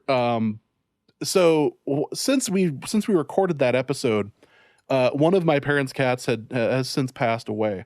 But as my mom has gotten older, she's like forgetting to tell me things a lot lately, and so I went over there the other day, distanced or whatever, and I was greeted with this nice headstone. I just looked at it and went, I have questions, because it has, it has like, 2020 or 2005 or 2004 until 2021. I'm still like, wait a second. You didn't tell me something again, did you? It's like, it's like this, and that's like the second time that somebody had died, and I'd like not heard of, like somebody or something had like died recently, and I hadn't heard of it like right away. So it was like, this is like, it had been like 3 weeks since the cat had passed. I was like, I'd been over there since. Wow. So it's like, I am greeted with this, like, really? This is what we're dealing with today? All right, fine. Yes, one of the cats passed away. I knew nothing about it. I was legitimately both concerned and angry at that point. It's like apparently I don't like rank anymore as far as like cat news is concerned, which fine, That makes sense. but if one of their pets dies, I feel like I should hear about it. That's all I'm saying. Like if I you know I'm a good son. I visit. I bring kids by and everything, and whatever you need to tell yourself. I'm a nice son. I do things for the whatever. I like to think that I'm a part of the family, and when I don't hear news about deaths in the family, whether it be pets or otherwise, I feel left out, and I don't feel like it's too much to ask to find these things out before it goes on Facebook, which apparently she had posted there and just didn't tell me. So, side note, as far as the cat situation, you've clearly you are in control of this if you call animal control on her and just like make it anonymous. Oh my god! Just make anonymous calls. They'll take them. Just be like, we heard there's too many cats in here. If animal control shows up a couple of times, I think she'll get the message. I'll rip her heart out. Good lord. Well, maybe she shouldn't get more cats. Okay, well, she shouldn't get more cats. I think we agree there. But man, got to be cruel about it. I was comparing this a bit to the. I was comparing this on Twitter earlier to something like the Player Haters Ball, when I forget which character it was, but they called the cops on the drug dealers next door, not because it was the right thing to do, but because they were jealous of all the money they were making. So that's right. It's kind of like that. I don't know. Ian Pauley asks, assuming free agent signings are mostly done for the Vikings, would you rate edge or offensive lineman as a larger priority at pick 14? So assuming that they're not going to sign any more free agents, that was the question. Would I rate edge or offensive lineman as a larger priority? I guess I would say this is tough because like the drop off on the offensive line is just larger. And so I can't just like default to the positional value position that I usually take. I guess I would say because the edge is a creator position and you don't need to have like 2 good edge defenders to have good edge production, but you do need to have 5 good offensive linemen to have decent offensive line production. I guess if that's going to be, that might be the tiebreaker. I guess I'd say the offensive line is a larger priority at 14, but I'm not really like, I think if they picked a wide receiver, it would make sense. I think if they picked an offensive lineman, it would make sense. I think if they picked an edge rusher, it would make sense. A defensive tackle would not make a ton of sense just, from a salary perspective, but I get it, I guess. I wouldn't love that pick just because of the Dalvin Tomlinson thing, unless they found a way to trade Michael Pierce, in which case I'd fall in love with that pick again. A quarterback would make sense. There's a lot of picks that make sense at 14, honestly. A quarterback would be hilarious, especially after all the trades that happened the other day. Well, yeah. And considering what the Dolphins have managed to do, what the 49ers have managed to do, and what the Eagles are doing that only makes sense to the Eagles. I'll say it kind of makes sense because if they want to commit to Jalen Hurts this year, and there's not that much of a difference in receiving talent between 6 and wherever they are, 12, right? Then they can grab a decent enough receiver or tight end at 12. They could maybe grab Kyle Pitts or whatever. And they have 2 first-round picks next year. And that's when they can use the ammo to trade up because Jalen Hurts continues to underperform. Maybe not underperform, he's a second-round pick. But if he plays poorly next year, they probably have a good first-round pick. Plus, they can use the other one to draft a quarterback. Whereas at 6, you probably don't have a ton of trade options unless you're trading future picks, which are worth less, right? But next year, you'll have 2 current year picks. So I think that it is somewhat defensible. It just means that they can't grab a quarterback this year, and it sounds like they didn't want to. They wanted to evaluate the guy that they have, which, I'm fine, whatever. If it doesn't work, you're playing Joe Flacco, and if you're playing Joe Flacco, you get a top 3 pick. Great. Like, well, you're just kind of dealing with it there. I liked the Photoshop of him in the number 5 jersey Oh my God. Yeah. And everyone lost Yes. their minds. Yeah. What's wrong with that? What is has another Hall of Fame quarterback played with the jersey number with the 5 on it in for the Eagles? Maybe somewhat recently, even. A Hall of Fame is all I'm asking. Like, is there some sort of player with like a retired number or anything like that for Philadelphia? Can't figure it out. I'm confused. I thought that they only retired numbers for things like that. I looked. They didn't have any retired numbers for 5. It's not like this is somebody's coming in and taking Reggie White's number. Respect the jersey. Oh, respect the jersey. Respect McNabb's worm burners aside. Well, but he didn't throw those in Philadelphia. Now, if Vikings fans were upset that someone wore his number 5, I guess Teddy and no one like threw a fit. So, but if Vikings fans were like upset that that someone was wearing McNabb's jersey, I'd tell them to maybe cool it a little bit. But McNabb did a little bit more than all right for the Eagles. Like, that wasn't. I mean, yes. I think people were right to throw a fit because it's a Photoshop. It's not even. They could have picked any number. 10 years ago, he played for them. At least 10. I feel like you can get over that. Who's the last quarterback that brought the Eagles to the Super Bowl? Nick Foles. Oh, yeah, okay. I totally forgot that they won a Super Bowl and beat the Vikings along the way. It just completely slipped my mind. That's great. I may clip this for the Christmas show. This is the only time where I definitively knew something that you did not about absolutely football. Slipped my mind. That's amazing. Absolutely hilarious.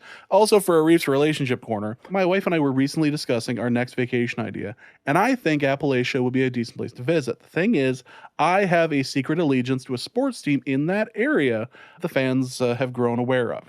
My work is relative to another collegiate sports team that I need to keep up appearances on, so this can get problematic for me. Is it bad to use my wife as a scapegoat for wanting to visit West Virginia, saying she likes Fallout 76 and wants to visit in real life? How can I keep up the guise while I'm there that I'm not a fan when I actually am? Would it be easier to just admit my true allegiance? No. The truth is never a good idea.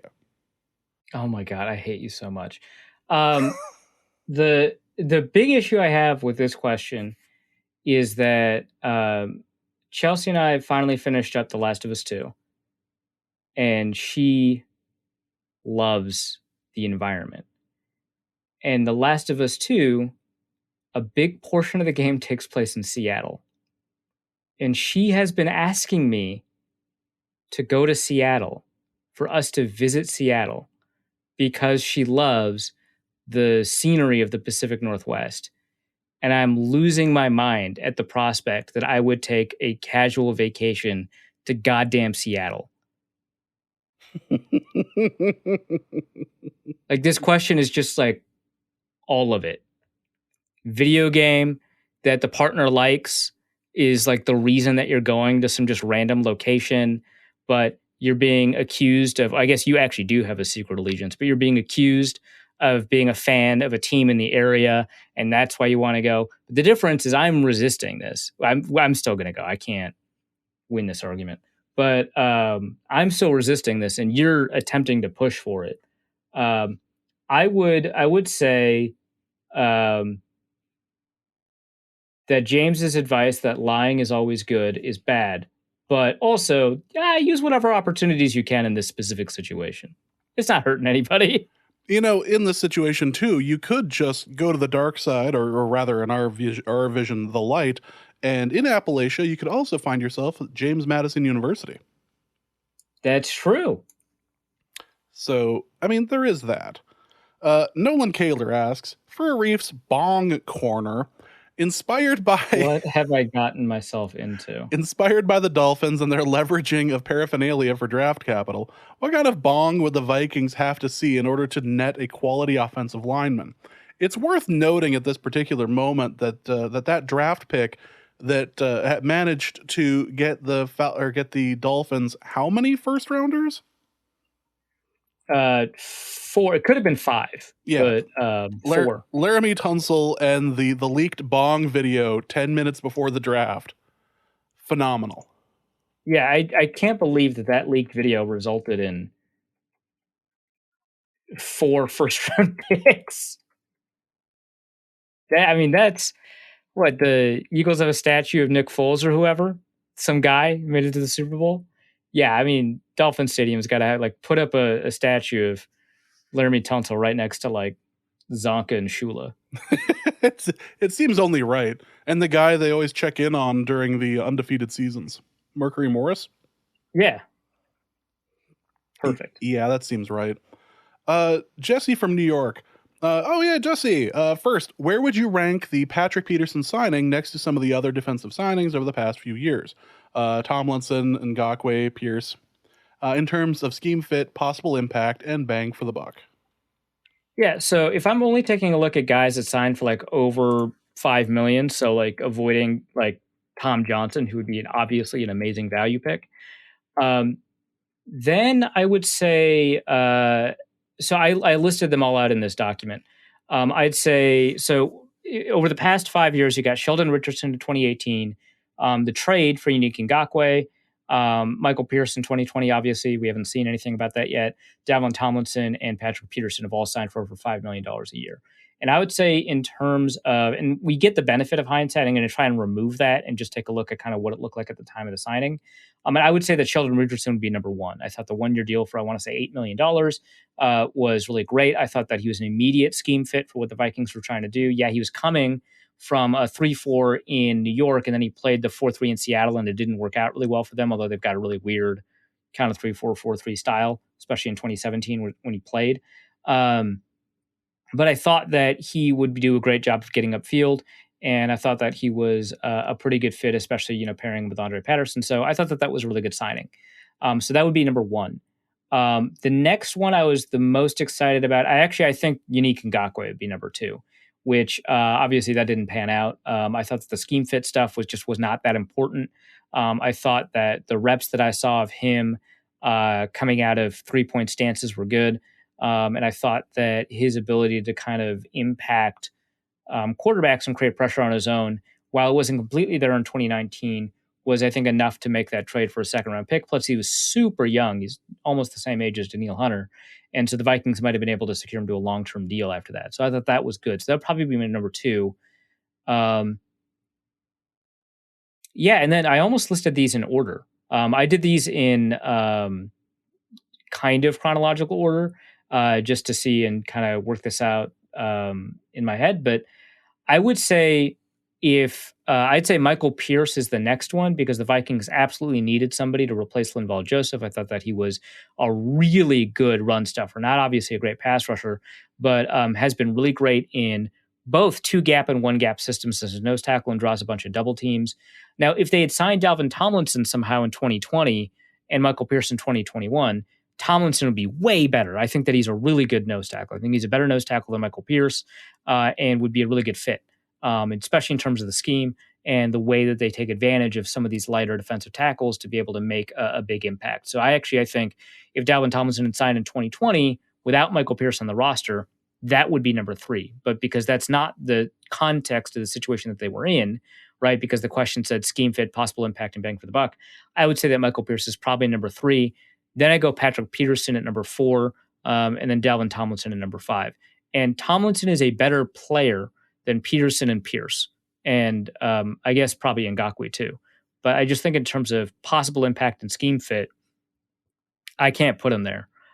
So he drops all the way to the bottom, because I just think that he doesn't do as much for the Vikings. Which, if he's at the bottom, and he's admittedly a very good player, I think that from a process perspective, actually all these defensive moves for players over $5 million in the past 5 years are all really pretty. If that's your worst one, from a process perspective, that's pretty good. Now, obviously, you want him to work out better than Ngakoue did, and probably even better than Sheldon Richardson did, because he's very up and down. His good games were great, his bad games were bad.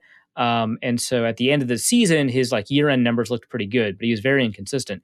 None of these guys I guess 3 of them we have no idea if they've worked out. So out of these 2 guys, neither of them have super worked out. Richardson was fine. Ngakoue didn't work out. If Tomlinson's probably the worst one from a process perspective, you're probably doing a pretty good job. But you kind of hope that all 3 of these guys end up better than Sheldon Richardson. Also from Jesse, James, what exactly do you do while Arif goes into his in-depth analysis mode? Mix yourself a nice cocktail, play some solo bingo, or maybe hang your own hilariously large physical tweet behind you. Did people find out that we actually printed out a larger tweet? Well, yes, I made it. I made it clear, or at least I talked about it on the Patreon stuff, and I don't know if it's actually been announced on the show here. The big thing that we were giving away was, in fact, a big printed out tweet of the one that I have that I have pinned, which is the title of the episode that we did for the loss to the Eagles. The exact quote being, "Death created time to grow things that it would kill." So yeah, that is currently, I believe, still hanging in Kyle Slaby's home. Yeah, like I was like, well, the tweet behind me is like, it's nice and large, but if we do a giveaway of a tweet, it should be larger. And I didn't think about it too much, and I just like doubled the size, which obviously is 4 times in 2 dimensions. It's huge. Yeah, I took a picture of it next to a kid, and I forget if the kid was taller, but it was taller than the kid. It was taller than the kid. Yeah, it wasn't by much, but it was taller than the 6-year-old that I was using for scale. So no, I'm not currently hanging anything behind me at the moment. In fact, it wouldn't work in that particular situation because of windows and drapes and everything. But no, that's not what's happening behind me. As for what I'm doing during that, I'm actually on Twitter a lot of the time during the show to make sure that nothing breaks while we are recording. Last episode was kind of a rare thing in that you caught it because your Slack or whatever exploded. I'm usually the one who ends up providing the update as to, so this ended up happening. So I'm usually on there and just kind of monitoring things to make sure that while we're recording, nothing of real interest happens. And usually due to the time period that we choose to record, that doesn't happen very often, but it still can happen. Or if something happens during the football game, we decide we're just going to record during, we can make a comment about the Myles Garrett thing. The Myles Garrett issue from 2 seasons ago. Yeah, it was fantastic. Usually it's that sort of thing. I have, however, gotten up to mix a drink. Yes, that is something I have come back to, but only in situations where I knew that a lot of important information needed to happen. Let's go to Kyle Slaby, who asks, in 2019, we had 2 exposés covering the Wildfire Festival. In 2020, we had Tiger King. What documentary will hit in 2021 that will shock and sicken the world, and why will it be Don from Ohio's biography? If Don is somehow involved in the Suez Canal boat thing, that would be perfect. You can't convince me that he's not. Yeah, I think that the possibility is substantially above non-zero, for sure. Yeah. So the documentary is probably going to be about that. If not, it's going to be about murder hornets, which we like periodically just forget about. Or stuff that happened in January, and that's all I'll say about that. There we go. Also from, actually, let's go to Damian Barrett, who asks, this past weekend, Ireland lost 1-0 to Luxembourg in soccer, a team ranked 98th in the world with a population of 600,000. What are the worst combination of teams to support, Vikings plus? And is it better to follow 2 bad teams or 1 good and 1 bad? First of all, quick complaint. The U.S. men's national team just lost to Northern Ireland to lose their qualification. Like, whatever, dude. I'm sorry Ireland lost to Luxembourg. What is Northern Ireland ranked? Northern Ireland. I'm going to figure this out right now. Northern Ireland soccer rank. I never know like how loud my typing is after I'd gotten this keyboard. Well, they're 4th in the Nations League Group B.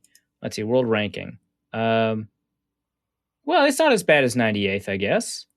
It's 97th, isn't it? No, it's 49th. It's or 45th. Well, that's post beating the U.S. men's team, but still, not not too long ago, they were 96th. Anyway, fantastic. The worst combination of teams to support Vikings plus. I actually am not crazy familiar with other sports, so we should not come as a shock to anybody who's listened to this podcast for more than 3 episodes. I don't know of any team that's Vikings-ish except in football, in which case I could say like the Atlanta Falcons. That would like suck a lot. Falcon's gonna Falcon, and they will always Falcon.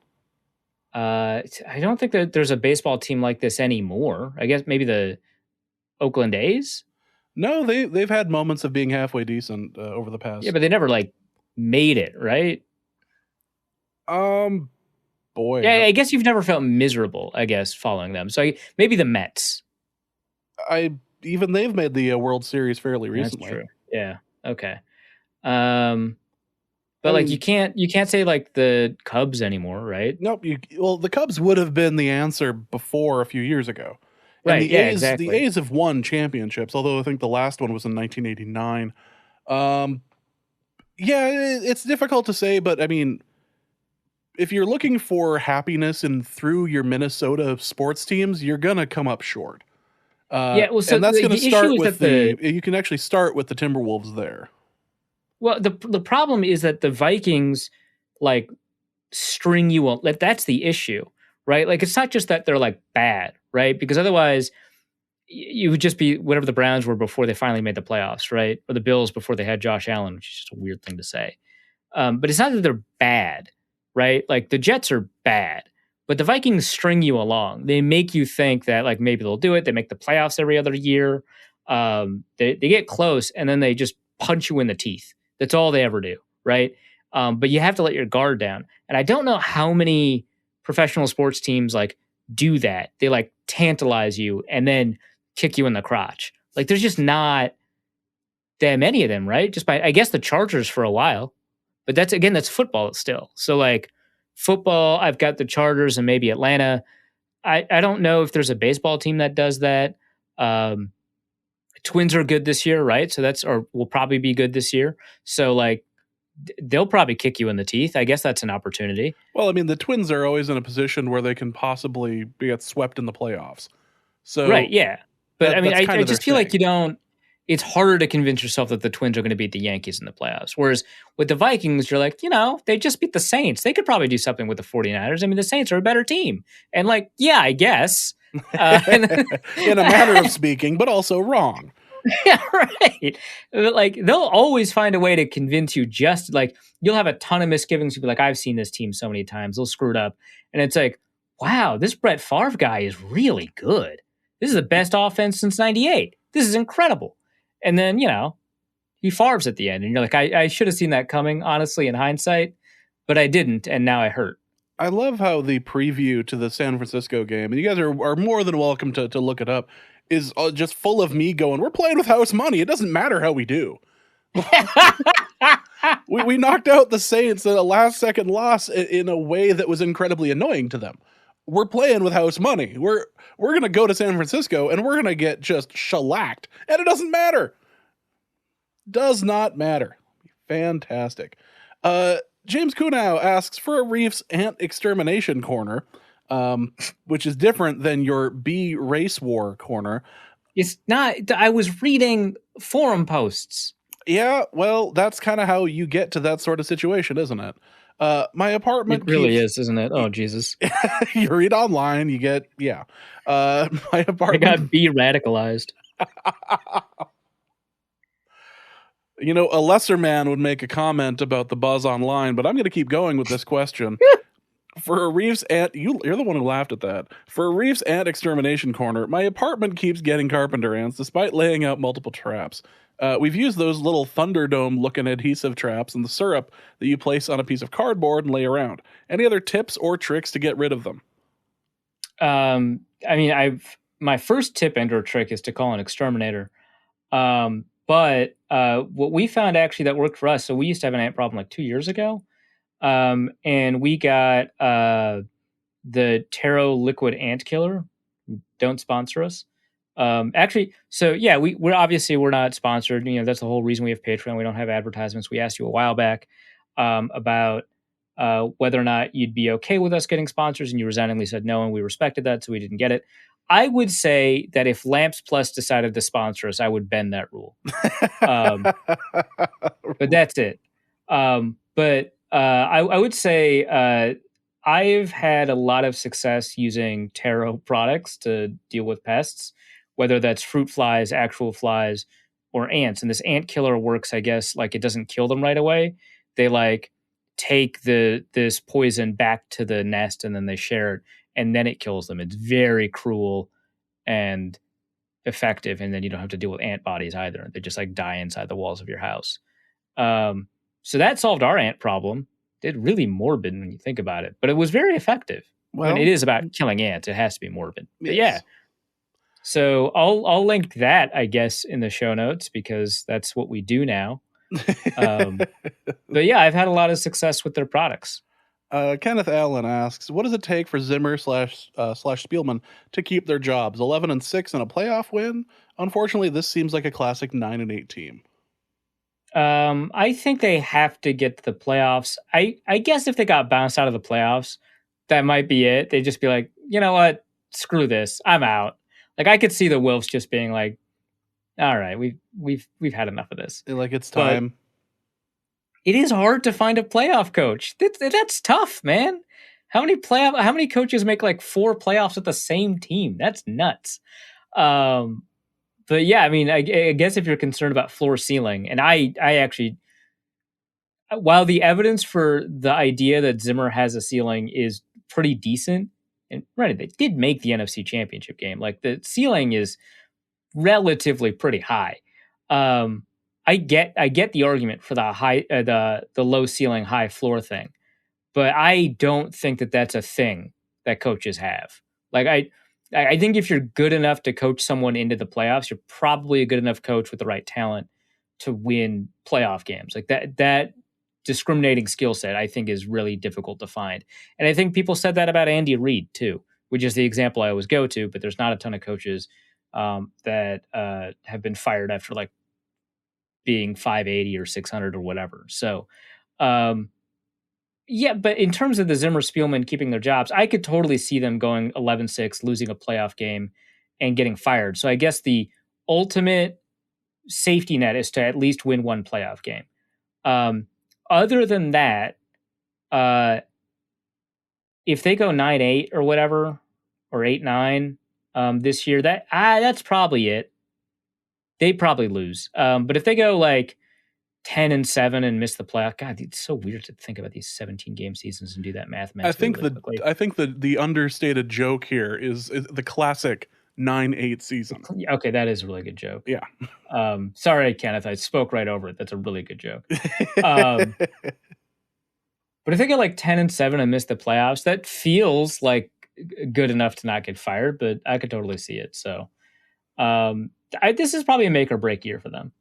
Kenneth Allen asks, you have the power right now to remove the Star Wars prequels plus sequel trilogy from existence. Do you pull the cord? If Disney owns it, if Disney continues to own it after I pull the cord, no. I think that Disney would do a worse job than it already has. I think that we got maybe not the best possible sequel trilogy, but we got like probably a better one than it deserved to be. And I don't think the sequel trilogy was good, right? Like, I don't think anyone thinks that all 3 movies together made a good trilogy. Like, we might disagree about whether or not we liked the 8th movie or the 9th movie.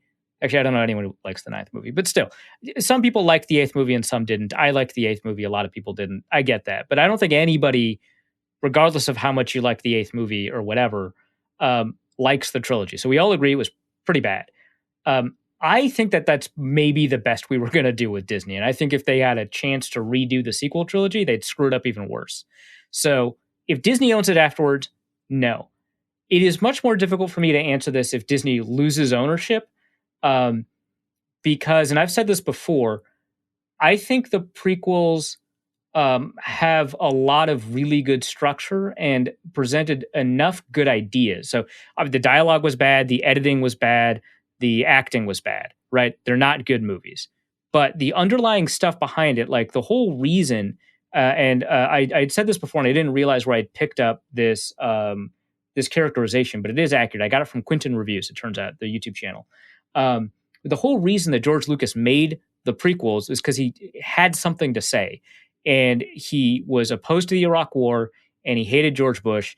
And whatever your thoughts on that are, it's very clear that that's the through line of the thing. And he told a really interesting story about the Jedi Order and how actually, even though it was kind of mythologized in the original trilogy, its corruption was a big part of the reason that Anakin fell to the wayside. Not even like corruption from a traditional sense, but just like it's like strict adherence and its inability to be flexible and all that, whatever. Great story. And just executed extraordinarily poorly, right? And what's really great about that is that it gave a lot of actually really good fodder for the expanded universe. Most of the expanded universe books are trash. A lot of them are actually really enjoyable, and I thought created a really rich story and a really great lore. And you don't get access to any of that without the prequels. So that one is a tougher one to me. But I think if we were guaranteed prequels, right? And remember, they pulled from existence, right? So we don't get the knowledge of how to make the prequels better. They just don't exist anymore, so they don't even happen in our memory. But I think that if we guarantee additional Star Wars media, I would pull the cord in a world where Disney does not own it afterwards. And so somebody else is handling the additional Star Wars media of some sort. But if Disney owns it afterwards, I'm not screwing with it. I think they could do a lot worse than they probably would. Be curious to see what J.J. Abrams would have done with the prequels. Christ. He wouldn't be writing anything. He'd be directing them.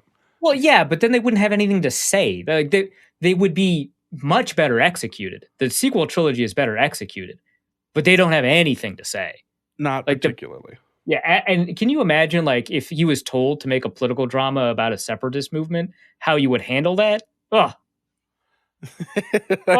I can hear you being sickened right now. God, I mean, and like making Star Wars a political drama that had like 8 million scenes in the Senate in the first prequel movie, not a great move, but it should have at least it told it like at least it was political in some. It told a story. Like I don't think removing a political story is a good idea. I just think that having 8 million scenes in a Senate chamber is maybe not the move. Well, you know, as opposed to the episode 9, I guess you would call it, where it seemed like 8 movies stacked on top of each other. Just yeah. And like, random. Okay, we don't need, I'm not even going to go into episode 9. But like, yeah, that movie, awful. Didn't make a lick of sense. You're right. 8 movies stacked on top of each other. It was a maze. They had to follow this MacGuffin, the Sith Wayfinder, but not the dagger for the Sith Wayfinder. And they go to find the Man. Wayfinder. They go to Burning Man. They go to a casino, which I had totally forgotten about the casino. No, the casino's in 8. Is it? Because you could have convinced me it was in 9. Yeah, if the casino was not, well, okay, I actually don't hate the casino scene as much as everybody else does, but it does introduce extraordinary pacing problems. But yeah, if the casino was in 9, that would fit, right? Because the pacing problems in 9 are just, like you said, it's 8 movies, and they follow like this labyrinthine maze to find a thing that tells them where another thing is, and that other thing is a map, which means that you're finding a thing to find a thing to find a thing.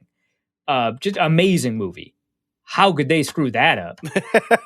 Be like, and I guess the First Order is like, they didn't make it clear, but like the First Order is like running things now. Like, I don't like you blow up a planet again, and now it's the Empire kind of, but without the Emperor. But now it is the Emperor, and also it's related to the Protect. I'm done. Yeah, at some point, blood's gonna just start like coming out of your nose, and you're gonna have an aneurysm, and we don't need that on. Actually, we could use that for Patreon material, I suppose, but. Now that I'm thinking about it. Finally, Don from Ohio asks, for Reef's Cat Corner, what expensive cat toy should we get our cats with our stimulus check? I think a nice used car. A used car. So I'm linking something from Chewy.com. The faux cat tree. It comes in a big box, and I think the cat's gonna love the box. I hate how low hanging fruit of a joke that is, but yes, it's so easy. Cats, right? No, but I mean,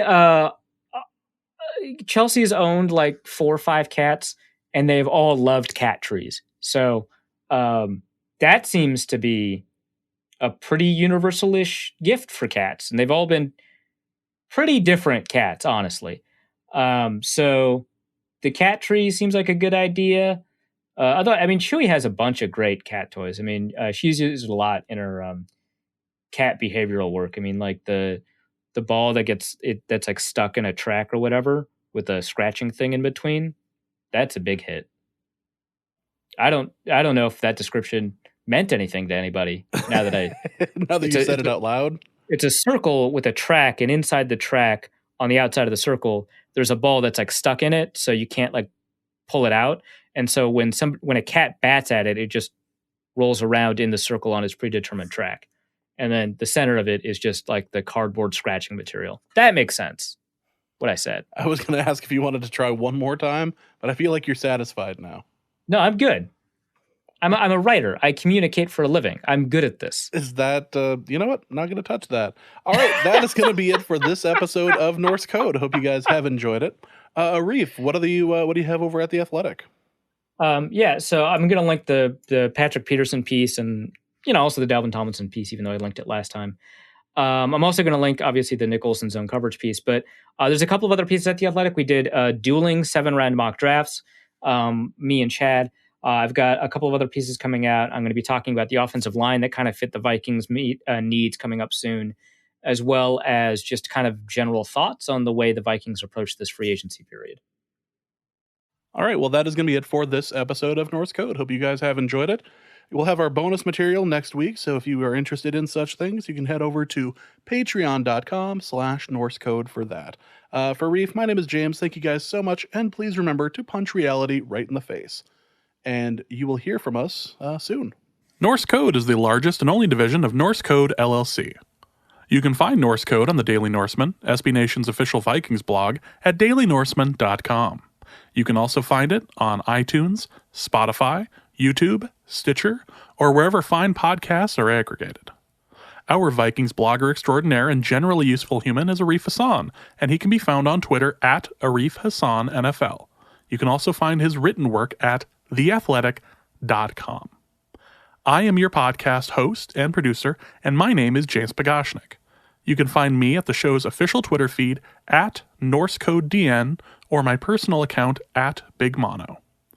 If you'd like to donate a few bucks to the show, you can make your one-time donation at paypal.me/NorseCode, or you can make a recurring monthly contribution by visiting patreon.com/NorseCode. A donation of $3.50 per month does get you bonus material from the show and much more. Any questions or comments that won't fit in a tweet can be sent to norsecodepodcast@gmail.com. On behalf of the Norse Code staff, we thank you so much for listening. Our formula is this. We go out, we hit people in the mouth. Oh, you're still here. Well, since you're here, I'd like to tell you about somebody. Back in the early days of the internet, I say early days of the internet, it was more like the early days of internet broadcasting. There was a thing that I noticed about 2005, I want to say, and it was more in the internet radio than podcast. I don't think the word podcast, while it was coined in 2004, I don't think it had really entered the vernacular of people's everyday life until sometime in like 2009, 2012, somewhere around there. That's when podcasts really started to be a thing. But in the very early days of streaming media, it was not very common to see an internet radio show. You had things like Real Player or whatever, but it didn't really, it didn't, first off, Real Player didn't work very well. Real Media things didn't work very well at all, but streaming stuff was still pretty minimal. So back in 2005, I used to frequent a website with a sibling, and it was about terrible wrestling gimmicks. It was called WrestleCrap. And it was this fun website that had all of these great pictures from 80s and 90s gimmicks. and 70s too, I suppose, of people dressed up in terrible outfits. And things like the Gobbledygooker would have been there. Things like the Shockmaster would have been there, which is totally worth a Google. Stuff like that.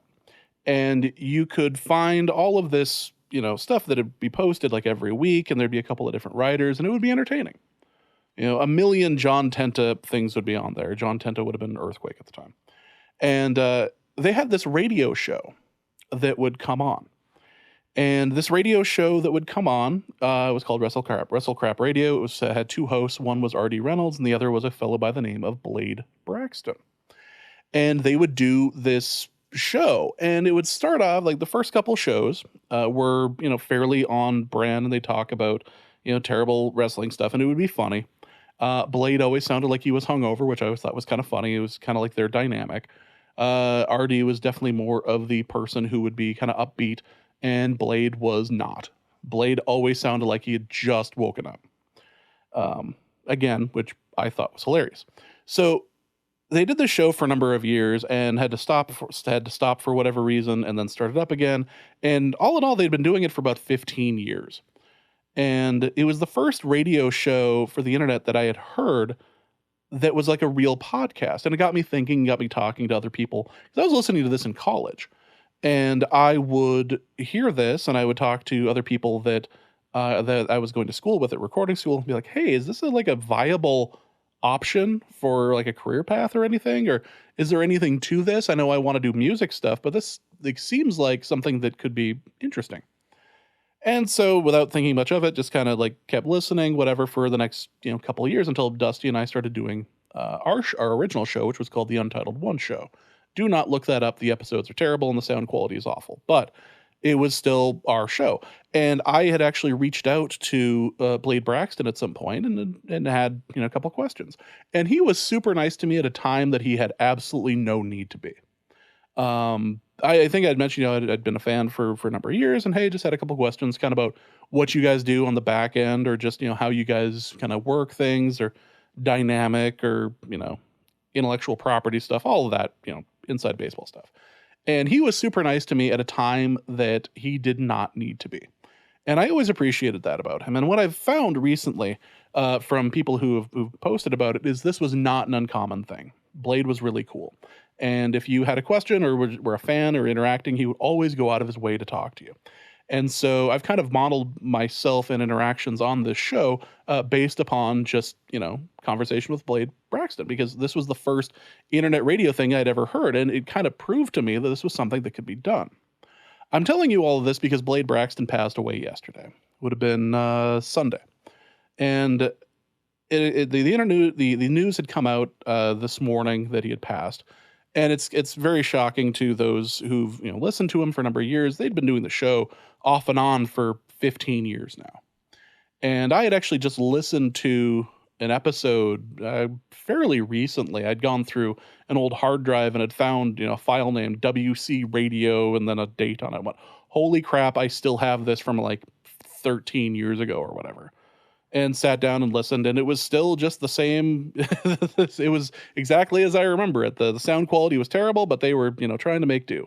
And it was two guys who were having a show, and they were both good friends. They both had poor taste in football teams, which would occasionally come up because Blade was a fan of the Lions, and at the time, the Colts were not doing terribly well, and that's who the other one was a fan of. And it was really interesting to kind of hear their dynamic, and it was fun to kind of listen to them because they were friends at the end of it. And their show started to be about other things besides their main topic. I stopped listening to it when it seemed like the entire show was talking about trips to the grocery store. But it would just kind of evolve into that, or specific corners. And I was thinking about it this morning when I got up and I saw the news, just how much of their show and Blade Braxton had influenced Norse Code. Untitled One Show and States Rights Minutes, States Rights Minute aside, which were the two shows that Dusty and I did, I'm kind of surprised just how much we borrowed, if you want to call it that, from that radio show that I had heard back in 2005. the line on the other end of the tin cannon string, that is directly lifted from their intro. That is, like I say, a legacy thing. That is what I have just always said.